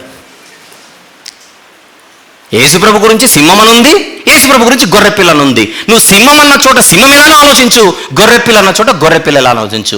సింహం ఉంది కనుక గొర్రెపిల్ల కరెక్ట్ కాదు, గొర్రెపిల్ల ఉంది కనుక సింహం కరెక్ట్ కాదు. దుర్బోధ కాదు ఇది, బుద్ధి లేని బోధ ఇది, బుద్ధి లేని బోధ ఇది. మీకేమైనా అనిపిస్తుందా? నేను చూపించాను యూదా గోత్రపు కోదమ సింహం, తప్పురా ఇది అని అంటారా మీరు వెంటనే? ఎందుకు? పలానా చోట గొర్రెపిల్ల ఉంది కదా, సింహం ఎట్లా అవుతాడు? అక్కడ గొర్రెపిల్ల ఉంటే ఈ సింహం తప్పే అని అనకండి. యేసుక్రీస్తు ప్రభు ఎన్నో కార్యాలు, ఎన్నో బాధ్యతలు, అవునా? ఇంకోటి చెప్తాను, యేసు ప్రభు గురించి గాడిద మీద వచ్చినట్టుగా ఉంది బైబిల్లో, గుర్రం మీద కూడా కనపడతాడు యేసు ప్రభు. క్యా కరంగే ఫిర్? చెప్పండి. గాడిద మీద వచ్చినట్టుగా బైబిల్లో ఉంది, 2 గుర్రం మీద కూడా కనపడతాడు. ఇప్పుడు ఏం చేద్దాం? అట్లా కాదంటే నేను గుర్రమైనా తీసుకుంటాను, గాడిదైనా తీసుకుంటానంటే కుదరదు. నువ్వు గాడిద దగ్గర ఓకే అనాలి, గుర్రం దగ్గర ఓకే అనాలి. ఎప్పుడు గుర్రం మీద, ఎప్పుడు గాడిద మీద. సువార్త పుస్తకాలలో గాడిద మీద వచ్చాడు కనుక ప్రకటన గ్రంథంలో గుర్రం మీద ఉండకూడదు. కొట్టేద్దాం. ఇంకా ప్రకటన గ్రంథంలో గుర్రం మీద ఉన్నాడు కనుక సువార్త పుస్తకాలలో ఉన్న గాడిద మీద రావడం అనేది తప్పిక. అందామా? గుర్రం మీద ఎక్కినాడు గాడిద మీద ఎందుకు ఎక్కుతాడండి, గాడిద మీద ఎక్కినాడు గుర్రం ఎందుకు ఎక్కుతాడండి అనకూడదు. ఎందుకు చెప్తున్నాను ఇది? దేవుని కుమారుడు అని ఉందండి కనుక అక్కడ దేవుడు అనేది లేపేయండి. ఇదే కదా మనం వింటున్న బోధలు.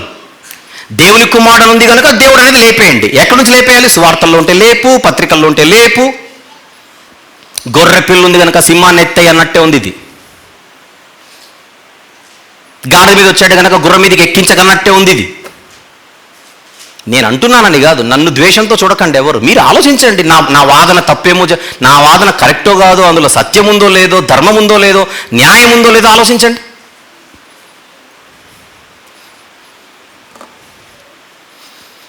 నేను బైబిల్లో ఒక చోట యేసుప్రభు గొర్రె పిల్లని చదివాను. అప్పుడు నేనేం ఊహించుకోవాలి? ఎప్పుడు గొర్రె పిల్లనేనా?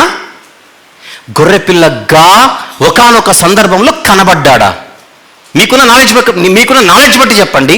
ఆయన ఎప్పుడూ గొర్రె పిల్లనా, అవసరాన్ని బట్టి ఒకానొక కాలంలో గొర్రె పిల్లగా కనబడ్డా? What do you mean? అవసరాన్ని బట్టి. అవసరాన్ని బట్టి గాడిద మీద వచ్చాడు. ఇంక ఎప్పుడు నువ్వు గాడిద మీద ఊహించుకుంటేలా? గుర్రం మీద కూడా కనపడుతున్నాడు అక్కడ.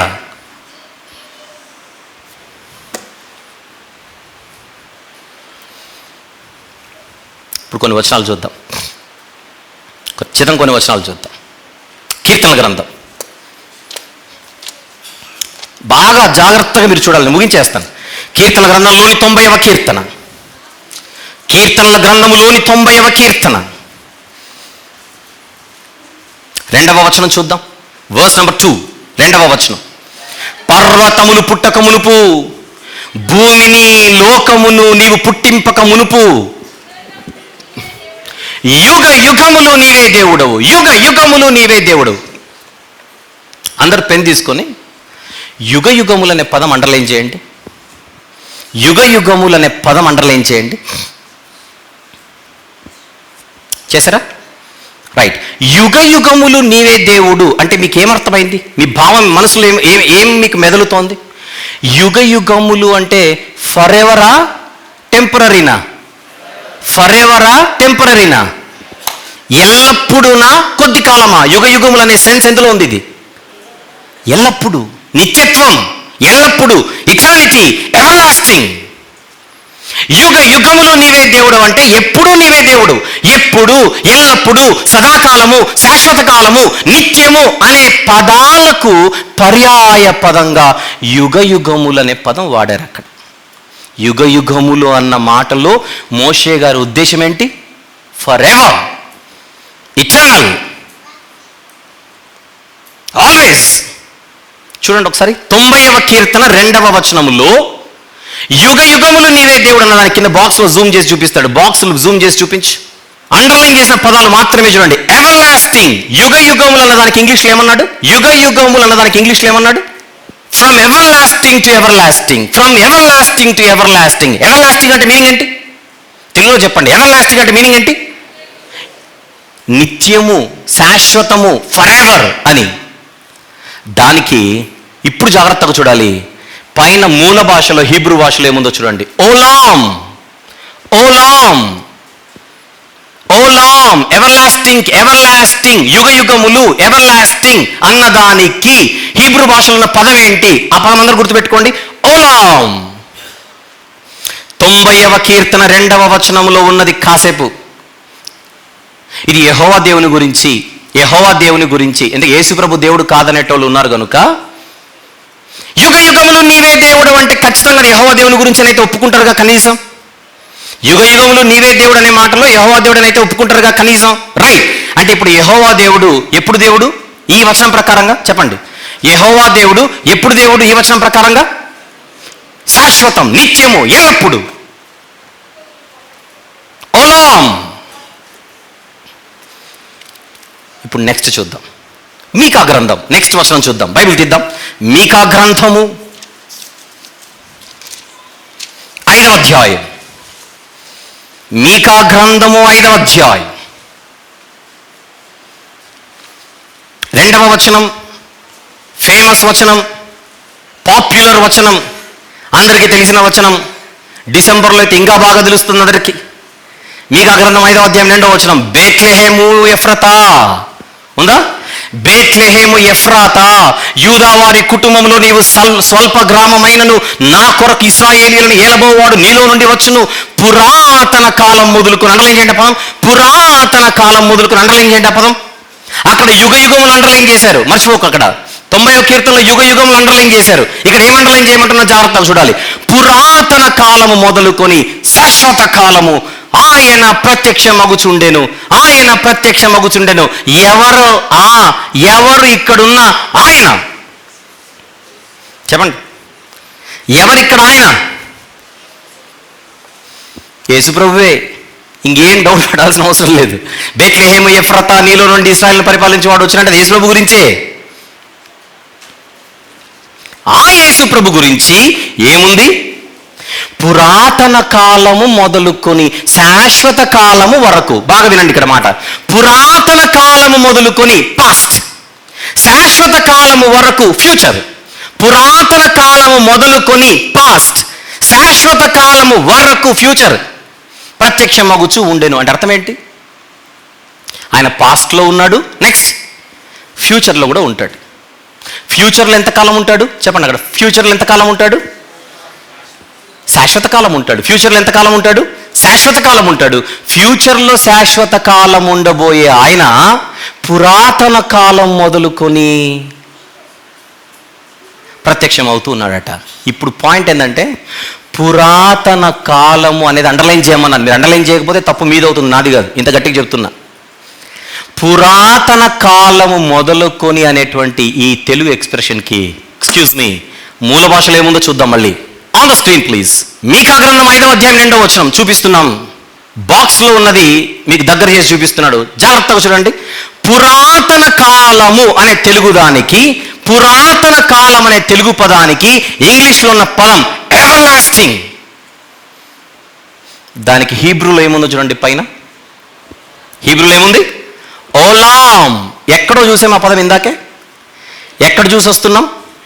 90వ కీర్తనలో చూసి వస్తున్నాం. రైట్? యుగ యుగములు నీవే దేవుడు అని యెహోవా దేవుని గురించి మాట్లాడడానికి అక్కడ ఓలాం అనే పదం వాడితే, పురాతన కాలము మొదలుకొని అనేటువంటి ఎక్స్ప్రెషన్కి ఒరిజినల్గా హీబ్రూలో ఉన్న పదం ఓలాం. యుగ యుగములకు ఓలామే, పురాతన కాలం మొదలుకొని ఓలామే. గమనించాలి, యుగ యుగములు ఓలామే, పురాతన కాలం మొదలుకొని ఓలామే. ఇక్కడ మనం ఆగి అసలు ఓలాం అనే పదానికి డిక్షనరీ ఇస్తున్న మీనింగ్ ఏంటో చూద్దాం. చూడండి అక్కడ హీబ్రూ డెఫినేషన్. ఓలాం, ఓలాం, ఓలాం అన్నదానికి practically eternity, practically eternity, practically eternity. కనబడుతుంది అది? ఇటర్నిటీ అంటే నిత్యత్వం. ఇటర్నిటీ అంటే నిత్యత్వం.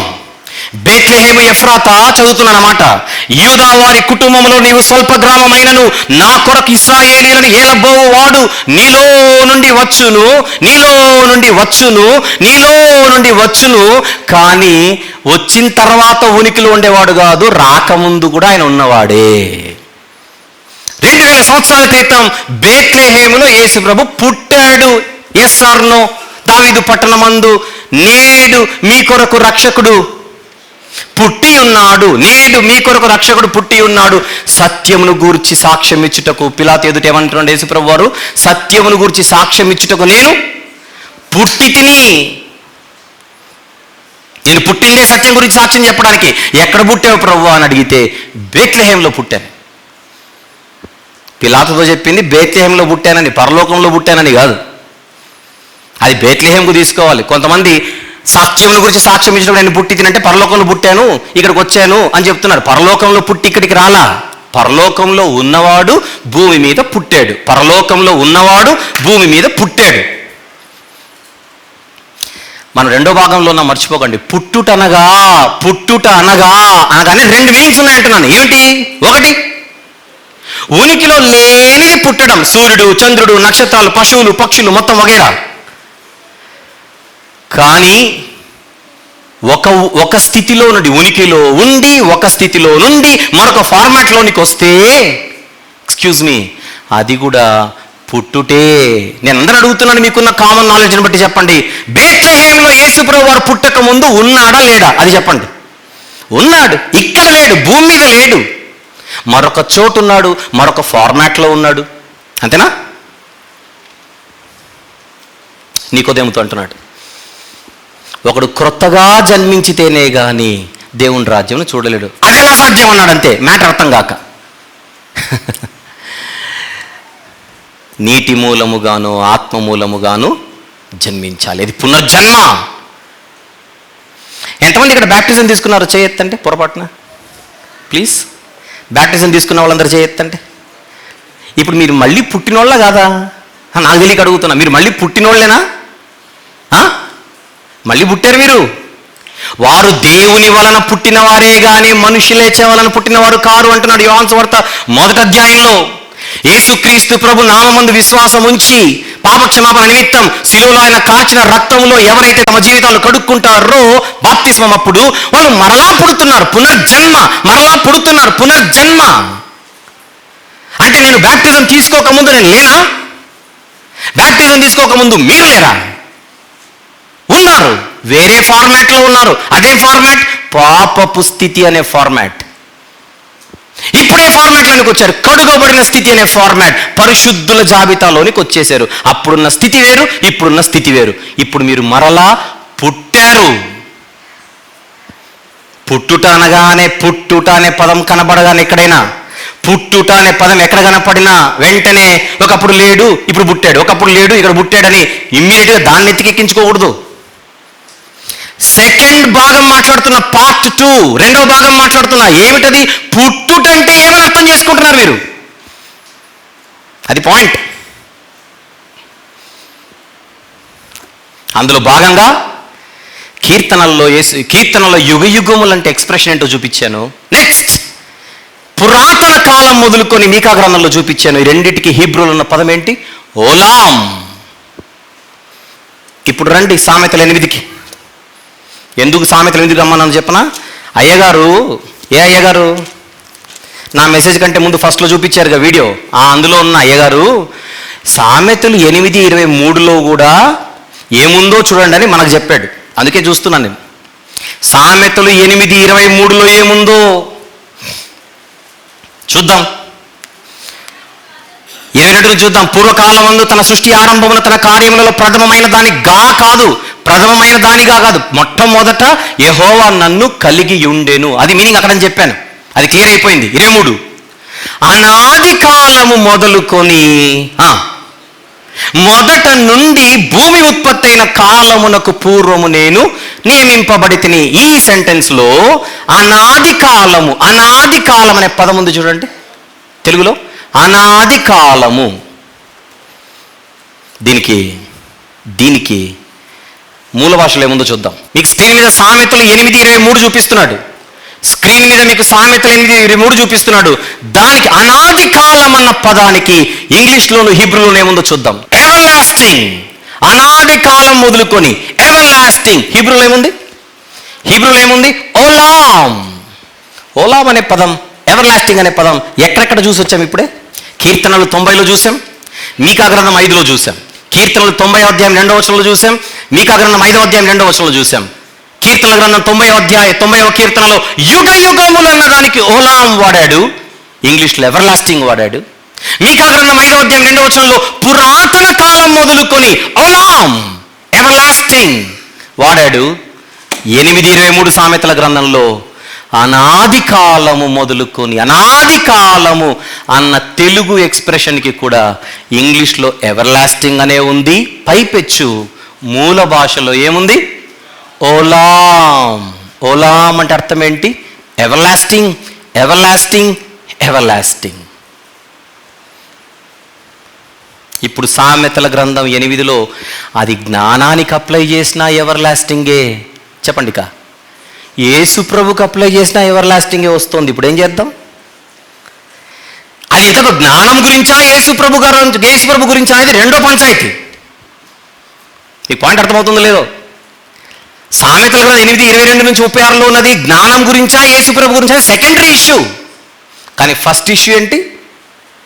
అది నిత్యత్వం గురించా కాదా? అది పాయింట్ అక్కడ. యేసుప్రభు గురించి కాదండి, జ్ఞానం గురించి అండి, అయినా పర్లేదు, అది నిత్యత్వంలోనే ఉంది. జ్ఞానం కూడా నిత్యత్వంలోనే ఉంది. పుట్టిన జ్ఞానము, కలుగజేయబడిన జ్ఞానం కాదది, సృష్టింపబడిన జ్ఞానం కాదది.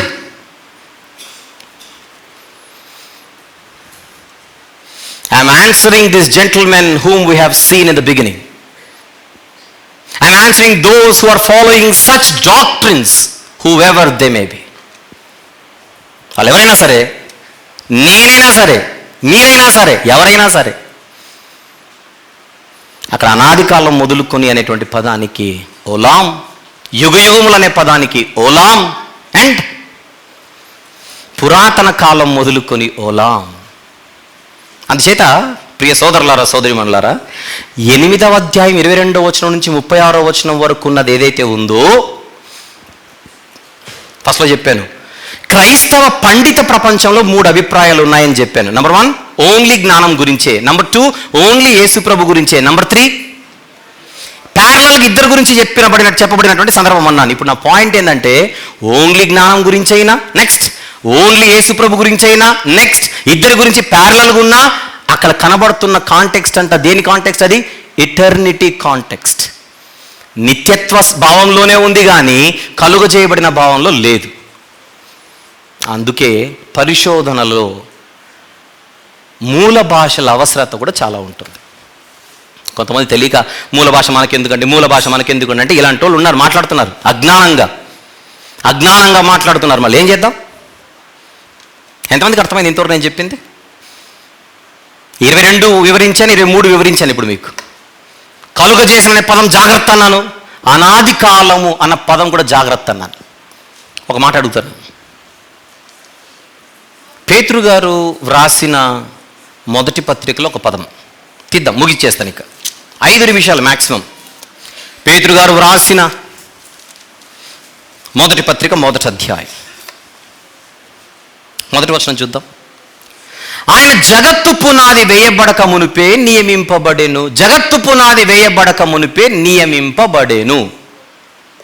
పైన వచనం, అమూల్యమైన రక్తము చేత అనగా నిర్దోషమును నిష్కలంకమునకు గొర్రెపిల్ల వంటి క్రీస్తు రక్తము చేత విమోచింపబడితేనని మీరు ఎరుగుదురు కదా.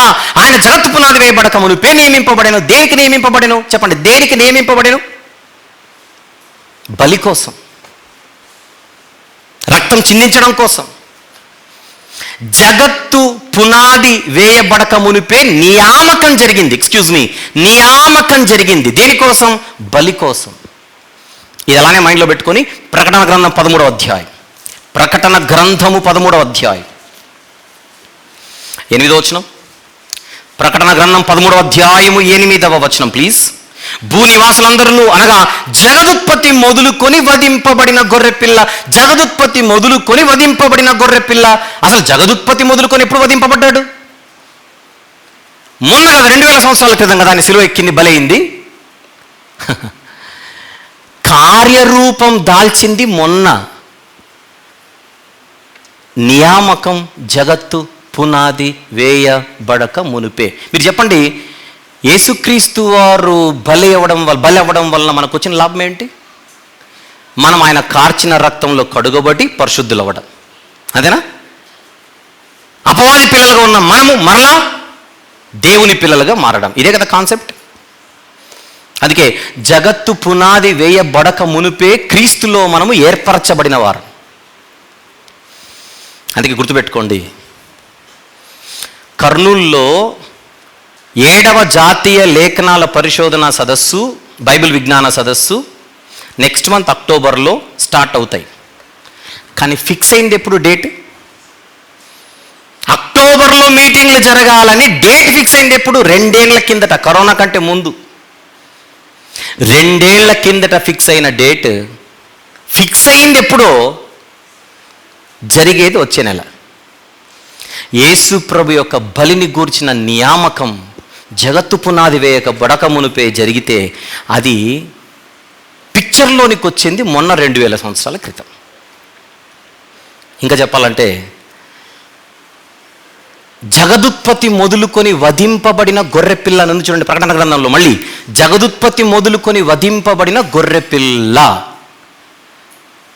ఆ గొర్రెపిల్ల యేసుప్రభు అయితే యేసుప్రభు యొక్క బలి, ఆ బలి యొక్క నియామకం జగత్తు పునాది వేయబడక మునిపి అయ్యిందంటే, చెప్పాలంటే మీరు అర్థం చేసుకోగలిగితే ఒక యాంగిల్లో యేసు ప్రభు జగత్తు పునాది వేయబడక మునిపే గొర్రెపిల్లగా నియమించబడ్డాడు. ఆ నియమించబడడాన్ని మనం ఒక యాంగిల్లో పుట్టుక అనొచ్చు. గొర్రెపిల్లగా పుట్టడం, అది ఏమంటారు దాన్ని?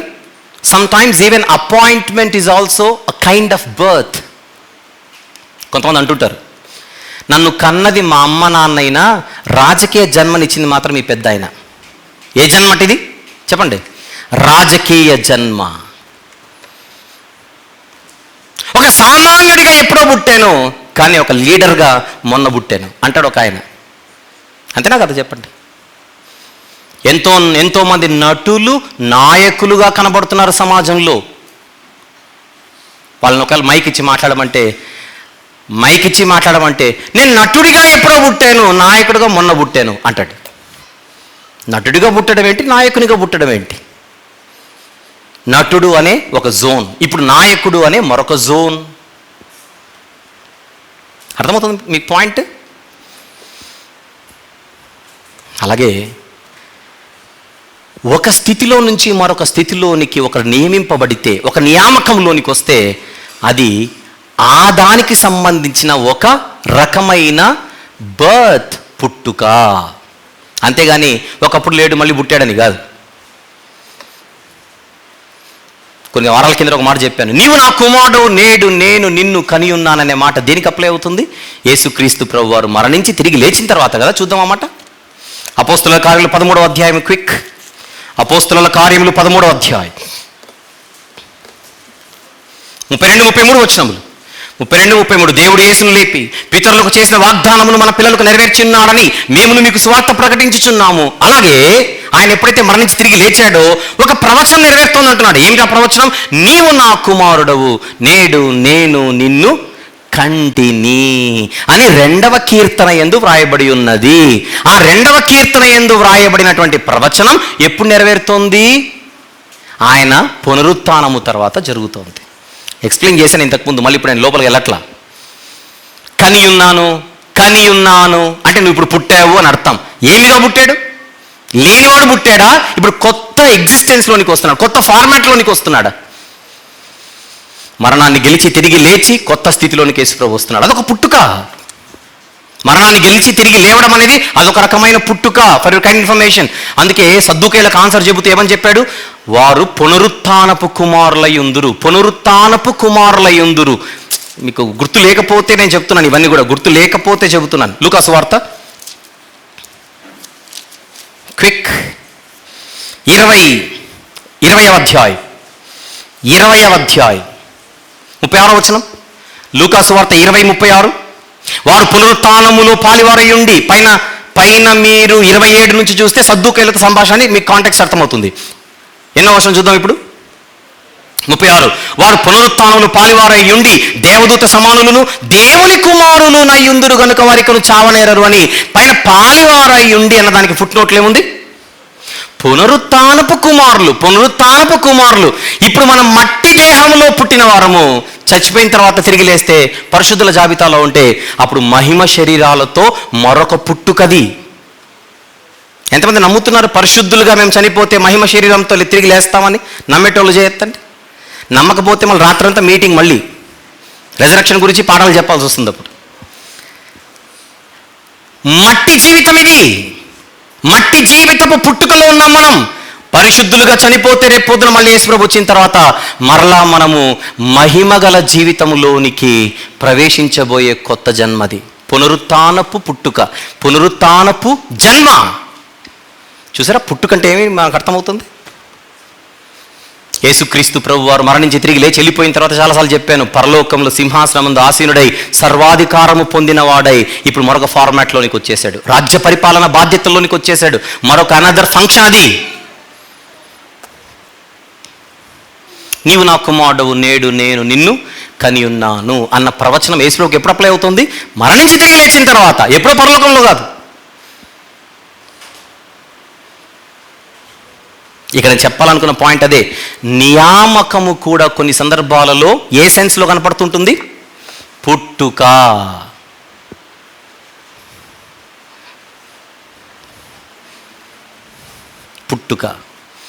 ఇప్పుడు రండి సామెతల గ్రంథం 8. ఇప్పుడు చూడండి జాగ్రత్తగా స్క్రీన్ మీద. సామెతల గ్రంథం 8వ అధ్యాయం 22, 23, 24. ఎల్లో కలర్లో ఉన్న వర్డ్స్ని మాత్రం మీరు చూడాలి. ఎల్లో కలర్లో ఉన్న వర్డ్స్, పూర్వకాలమందు తన సృష్టి ఆరంభమున తన కార్యములలో ప్రథమమైన దానిగా యెహోవా నన్ను కలిగి ఉండెను. పొజెస్డ్ కదా, కలిగి ఉండెను. నెక్స్ట్ మాట, అనాది కాలం మొదలుకొని మొదటి నుండి భూమి ఉత్పత్తి అయిన కాలమునకు పూర్వము నేను నియమింపబడి తిని. మరొక వర్క్ కోసం నియమింపబడిన నియామకం అది. అదే నేను చెప్తున్నాను, థర్డ్ పాయింట్. నియమించబడి తిని, ప్రవాహ జలములు లేనప్పుడు, నీళ్లతో నిండిన ఊటలు లేనప్పుడు నేను ఇక్కడున్న పుట్టి తిని అనే పదం నియమింపబడి తిని అనే మీనింగ్లో తీసుకోవాలి. పుట్టి తిని అనే పదం ఏ మీనింగ్లో తీసుకోవాలి? నియమింపబడి తిని అనే మీనింగ్లో తీసుకోవాలి. నన్ను చూపించి. ఇప్పుడు ఒక వర్క్ స్టార్ట్ అవుతుంది అక్కడ. ఏ వర్క్ అది? సృష్టిని సృష్టించడం అనే వర్క్. ఫైనల్ చెప్పేస్తున్నాం, జాగ్రత్త విందాం.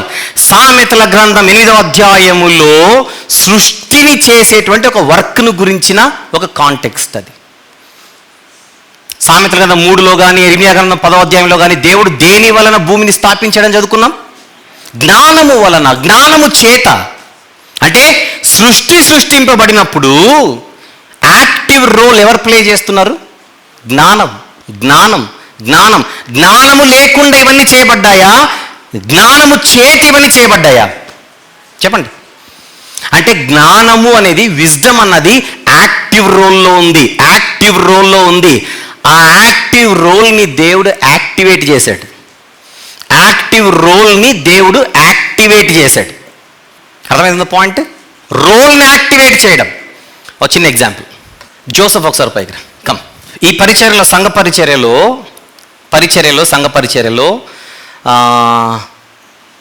ఫర్ ఎగ్జాంపుల్ ఎలక్ట్రికల్ వర్క్ ఉందనుకోండి. ఎలక్ట్రికల్ వర్క్ చాలా ఉంది. మరి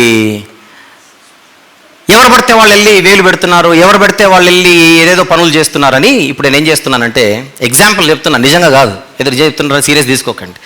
ఎగ్జాంపుల్కి ఏం చెప్పానంటే, వచ్చే నెల ఫస్ట్ సండే నుంచి జోసెఫ్ ఎలక్ట్రికల్ వర్క్ అంతటికి ఇన్ఛార్జ్ అని ఇప్పుడు రోల్ తనకు అప్పగించా. ఎలక్ట్రికల్ వర్క్ అంతటికి తను ఇన్ఛార్జ్ అని చెప్పి తనకి ఇప్పుడు ఎగ్జాంపుల్గా ఆఫర్ లెటర్ ఇచ్చాను, అపాయింట్మెంట్ లెటర్ ఇచ్చాను. ఇప్పుడు వచ్చే నెల మొదటి ఆదివారం నుంచి జోసెఫ్ అనేటువంటి తమ్ముడు ఏమవుతున్నాడు? యాక్టివ్ పార్టిసిపేషన్లోనికి వచ్చేస్తున్నాడు, యాక్టివ్ రోల్లోనికి వస్తున్నాడు. సంవత్సరాల నుండి వస్తున్నా ఇప్పుడు తనకు ఒక రోల్ ఇచ్చి, బాధ్యత ఇచ్చి, దాన్ని ఇప్పుడే ఏం చేస్తున్నాను? లెటర్ ఇస్తూ యాక్టివేట్ చేస్తున్నాను. అది ఆ పేపర్ ఇవ్వు. ఇప్పుడు ఇది అబ్బాయికి అపాయింట్మెంట్ లెటర్ అనుకోండి. ఓకే, ఇది అపాయింట్మెంట్ లెటర్. ఈ లెటర్ ఇవ్వనంత వరకు జనరల్గా వచ్చేసి వెళ్ళిపోతే కామ్గా ఉన్నాడు అనుకోండి కాసేపు. ఇప్పుడు అపాయింట్మెంట్ లెటర్ ఇస్తూ తన రోల్ని నేను ఏం చేస్తున్నట్టు చెప్పండి, యాక్టివేట్ చేస్తున్నట్టు. ఇంతవరకు జోసఫే ఇప్పుడు ఇన్ఛార్జ్గా పుడుతున్నాడు. This is his birth. His appointment itself is a kind of birth. ఈ తమ్ముడికి మనం సంఘం తరపున ఇచ్చే బాధ్యత, నియామకం, అపాయింట్మెంట్ అనేది జోసఫ్ యొక్క కొత్త పుట్టుక. అపాయింట్మెంటే బర్త్. ఇంతవరకు మామూలోడు, ఇక మీదట ఇన్ఛార్జ్. ఇది ఉత్తిదే, ఊరికే చెప్పా. ఓకే, మీకు అర్థం కావడానికి.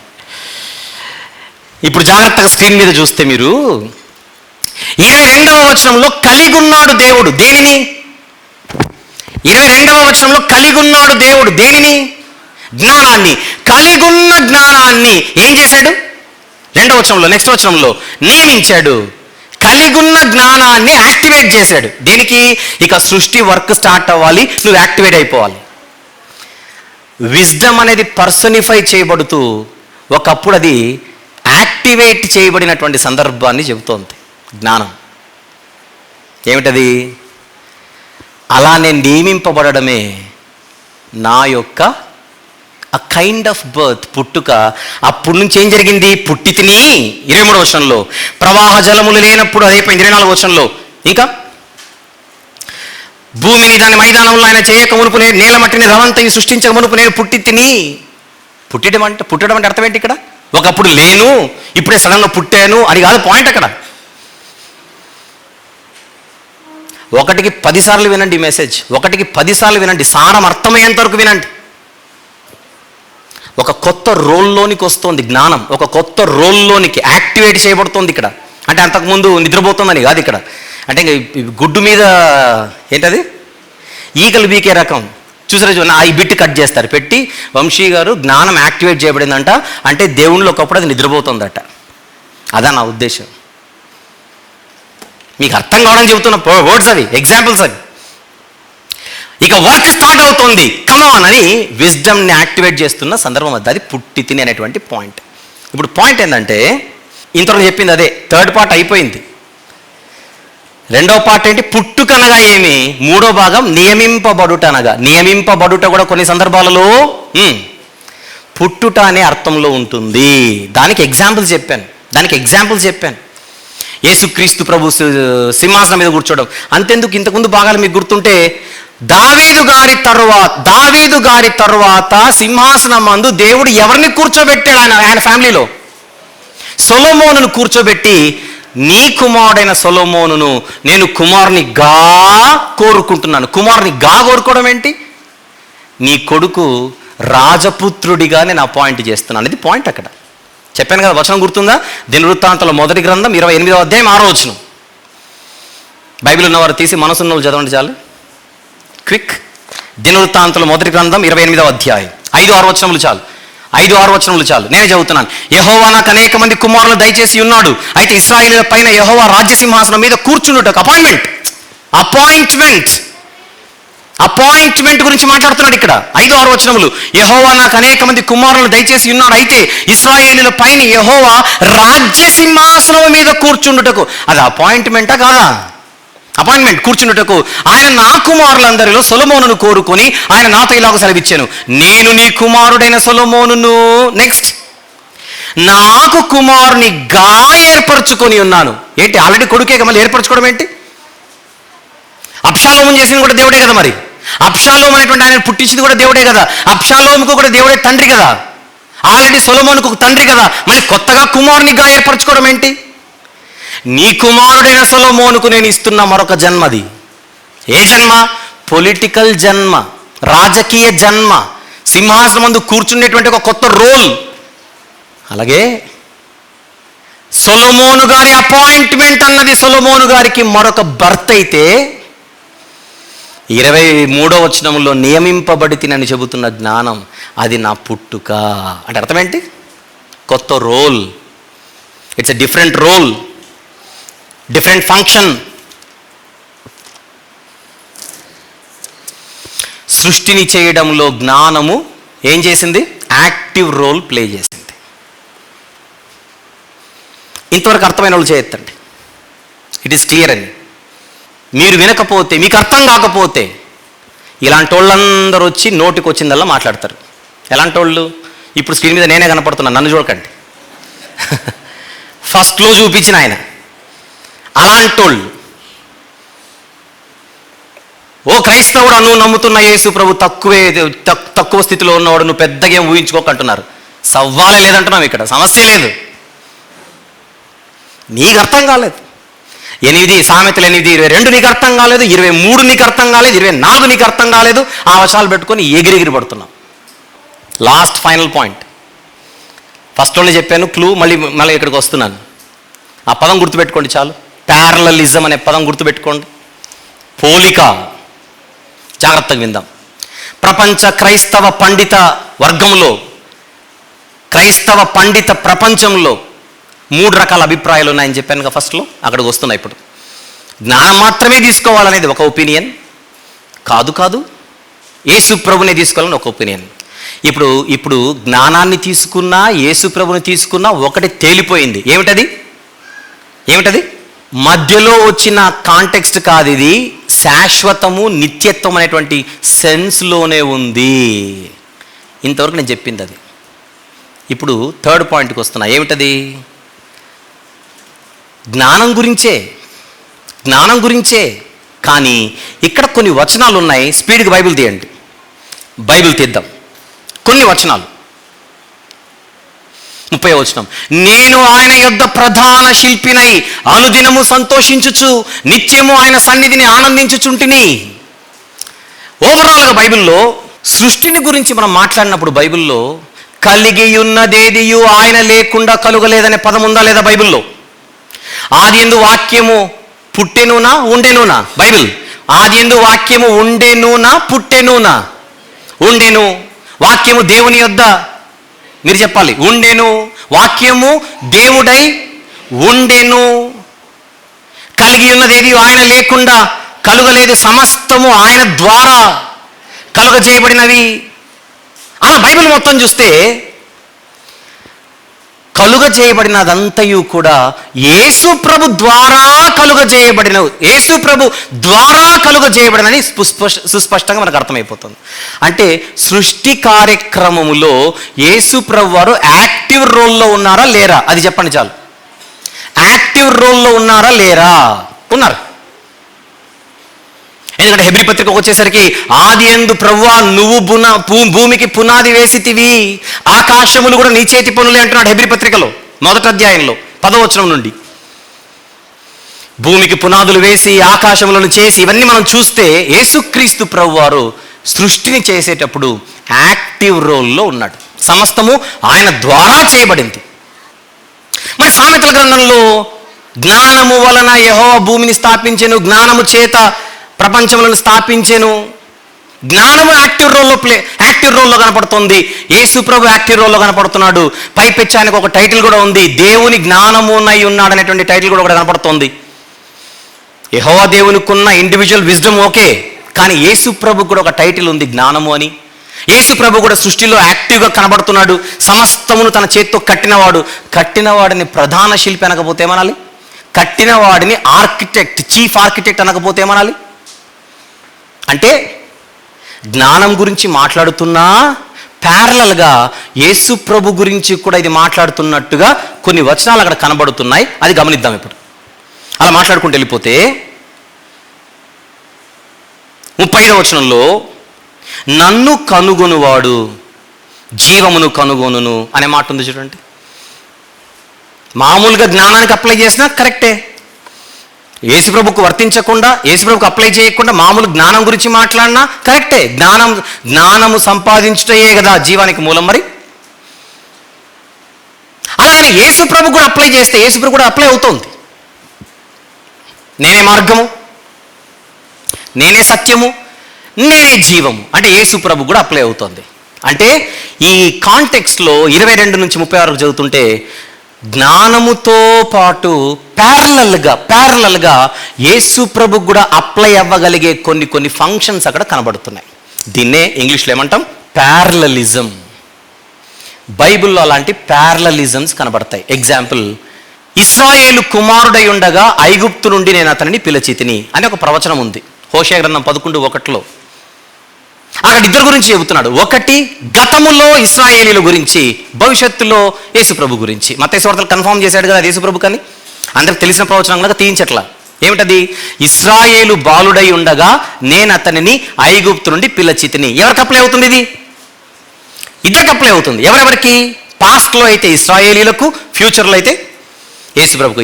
ఏ కాలానికి ఫ్యూచర్, ఏ కాలానికి పాస్ట్? హోషే గారి కాలానికి పాస్ట్లో అయితే ఇశ్రాయేలీలకు, హోషే గారి కాలానికి ఫ్యూచర్లో అయితే చెప్పండి యేసుప్రభుకు. అది ప్యారలలిజం అన్నమాట. ఇద్దరికి పోలికలు ఉంటాయి, ఇద్దరికి వర్తిస్తాయి. అందుచేత సామెతల గ్రంథం 8:22 నుంచి 36లో ఉన్నటువంటి వచనాలను జాగ్రత్తగా గమనిస్తే దెర్ ఈజ్ సమ్ ప్యారలలిజం అని కనబడుతోంది ఇక్కడ. ఒకవేళ నిజమే అది ఇద్దరు గురించి మాట్లాడబడుతున్న సందర్భమే అని మనం అనుకున్నా, అటు జ్ఞానానికైనా యేసుప్రభుకైనా వాళ్ళు సృజింపబడ్డారు. అటు యేసుప్రభు సృజింపబడ్డాడు, యేసుప్రభు కలుగజేయబడ్డాడు, యేసుప్రభు చేయబడినవాడు అన్న సెన్సే ఇక్కడ ఏమాత్రం లేదు లేదు లేదు అని ఇంత వివరణ విన్న తర్వాత ఎవరికైనా అర్థం కావాలి. అర్థం కాకపోతే మళ్ళీ ఫస్ట్ నుంచి పెట్టుకొని ప్లే చేసుకొని వినాల్సిందే. అంతేనా? ఇప్పుడు చెప్పండి, సదరు సోదరుడు బైబిల్లోని వచనాలను అపార్థం చేసుకుని వక్రీకరించినట్టేనా కాదా? అపార్థం చేసుకుని వక్రీకరించినట్టేనా? అందుచేత ఆ మనిషి కానీ లేకపోతే అలాంటి భావాలు, అలాంటి భాష్యాలు, అలాంటి వివరణలు ఈ వచన భాగానికి క్రైస్తవులు చేసిన వారు ఖచ్చితంగా ఆగి తమను తాము సరిదిద్దుకోక తప్పదు. I have done that to my self. నేను చేశాను ఆ పని, మిగిలిన వాళ్ళు కూడా చేస్తే మంచిది. చెయ్యము అని అంటే మీ లెక్క మీరు చెప్పుకోవాలి. ఎంతమందికి ఓవరాల్గా మొత్తం అర్థమైపోయింది చెప్పండి. ఇప్పుడు చెప్పాలి, ఆయన చెప్పింది కరెక్టా అని అడుగుతున్నాను. సృజింపబడ్డాడు యేసు ప్రభు, కలుగజేయబడ్డాడు. అసలు మన టాపిక్ ఏంటి ఈరోజు? యేసుక్రీస్తు ప్రభు కలుగజేయబడ్డాడా? మీరు ఈ వివరణను బట్టి, ఈ సామెతలను బట్టి, ఈ సామెతలు 8వ అధ్యాయము 22 నుంచి ఉన్నటువంటి పోర్షన్ను బట్టి దీన్ని బేస్ చేసుకుంటే యేసు ప్రభు కలుగజేయబడ్డాడని ఎవరికైనా అనిపిస్తుందా? లేదుగా. పైపెచ్చు ఎవర్ లాస్టింగ్ సెన్స్లోనే యేసు ప్రభు కనపడుతున్నాడు కానీ యాక్సిడెంటల్ సెన్స్లో కనపడట్లా, మధ్యలో వచ్చినట్టుగా కనపడట్లా. శాశ్వత కాలం నుండి శాశ్వత కాలం వరకు అన్న సెన్స్లోనే కనపడుతుంది. గనుక ప్రియ సోదరులారా, సోదరీమణులారా, మన ప్రభు నిత్యుడు, మన ప్రభు శాశ్వతుడు. నిత్యుడైన శాశ్వతుడైన ఆయన గురించి బైబిల్ చెప్పిన మాట వాక్యమైన దేవుడు. మన విశ్వాసాన్ని ఇంకా బలపరుచుకుందాం. ఎవరైనా ఏవో తీసుకొని వచ్చి మనల్ని ఏదో బలహీనపరిచే ప్రయత్నం చేస్తే ఎవరు బలహీనపడాల్సిన అవసరం లేదు అని నేను మీకు చెప్పట్లేదు, కానీ దూరాన ఉన్న వారికి చెప్తున్నాను. ఎందుకంటే ఇక్కడ మనం ఎలాంటి మాటలు మాట్లాడుకుంటున్నామో మనకు బాగా తెలుసు. దూరాన ఉంటున్నటువంటి వారు కూడా జాగ్రత్తగా, అవసరమైతే ఇలాంటి సందేశాలు వెంటనే అర్థం కాకపోతే, ఎందుకంటే చాలా సుదీర్ఘంగా మాట్లాడా, చాలా విషయాలు మాట్లాడా, కన్ఫ్యూజ్ అవ్వకూడదని 3 భాగాలుగా విడగొట్టే. 2 భాగాల తర్వాత 3వ భాగంలో నేనున్నా. ఇప్పుడు నేను 3వ భాగంలో నన్ను మీకు చెప్పకుండా చెప్పిన తర్వాత 3వ భాగం అయిపోయిందని చెప్పాను. అది కూడా జాగ్రత్త. కనుక జాగ్రత్తగా విని మన ప్రభు యొక్క ఔన్నత్యం గురించి ఇంకా గొప్పగా మనం అర్థం చేసుకొని ముందుకెళ్దాం. లేదంటే అబద్ధ బోధలు, తప్పుడు బోధలు అనేవి బలహీనులను మరింత బలహీనపరిచే అవకాశం ఉంది. పైపెచ్చు ఇలాంటి చక్కని విషయాలను అర్థం చేసుకొని ఎవరైనా బలహీనపడుతుంటే వారిని బలపరచాల్సిన బాధ్యత కూడా నాతో పాటు మీ అందరిదాన్ని సభాముఖంగా తెలియజేస్తూ ఈ మాటలు ముగిస్తున్నాను.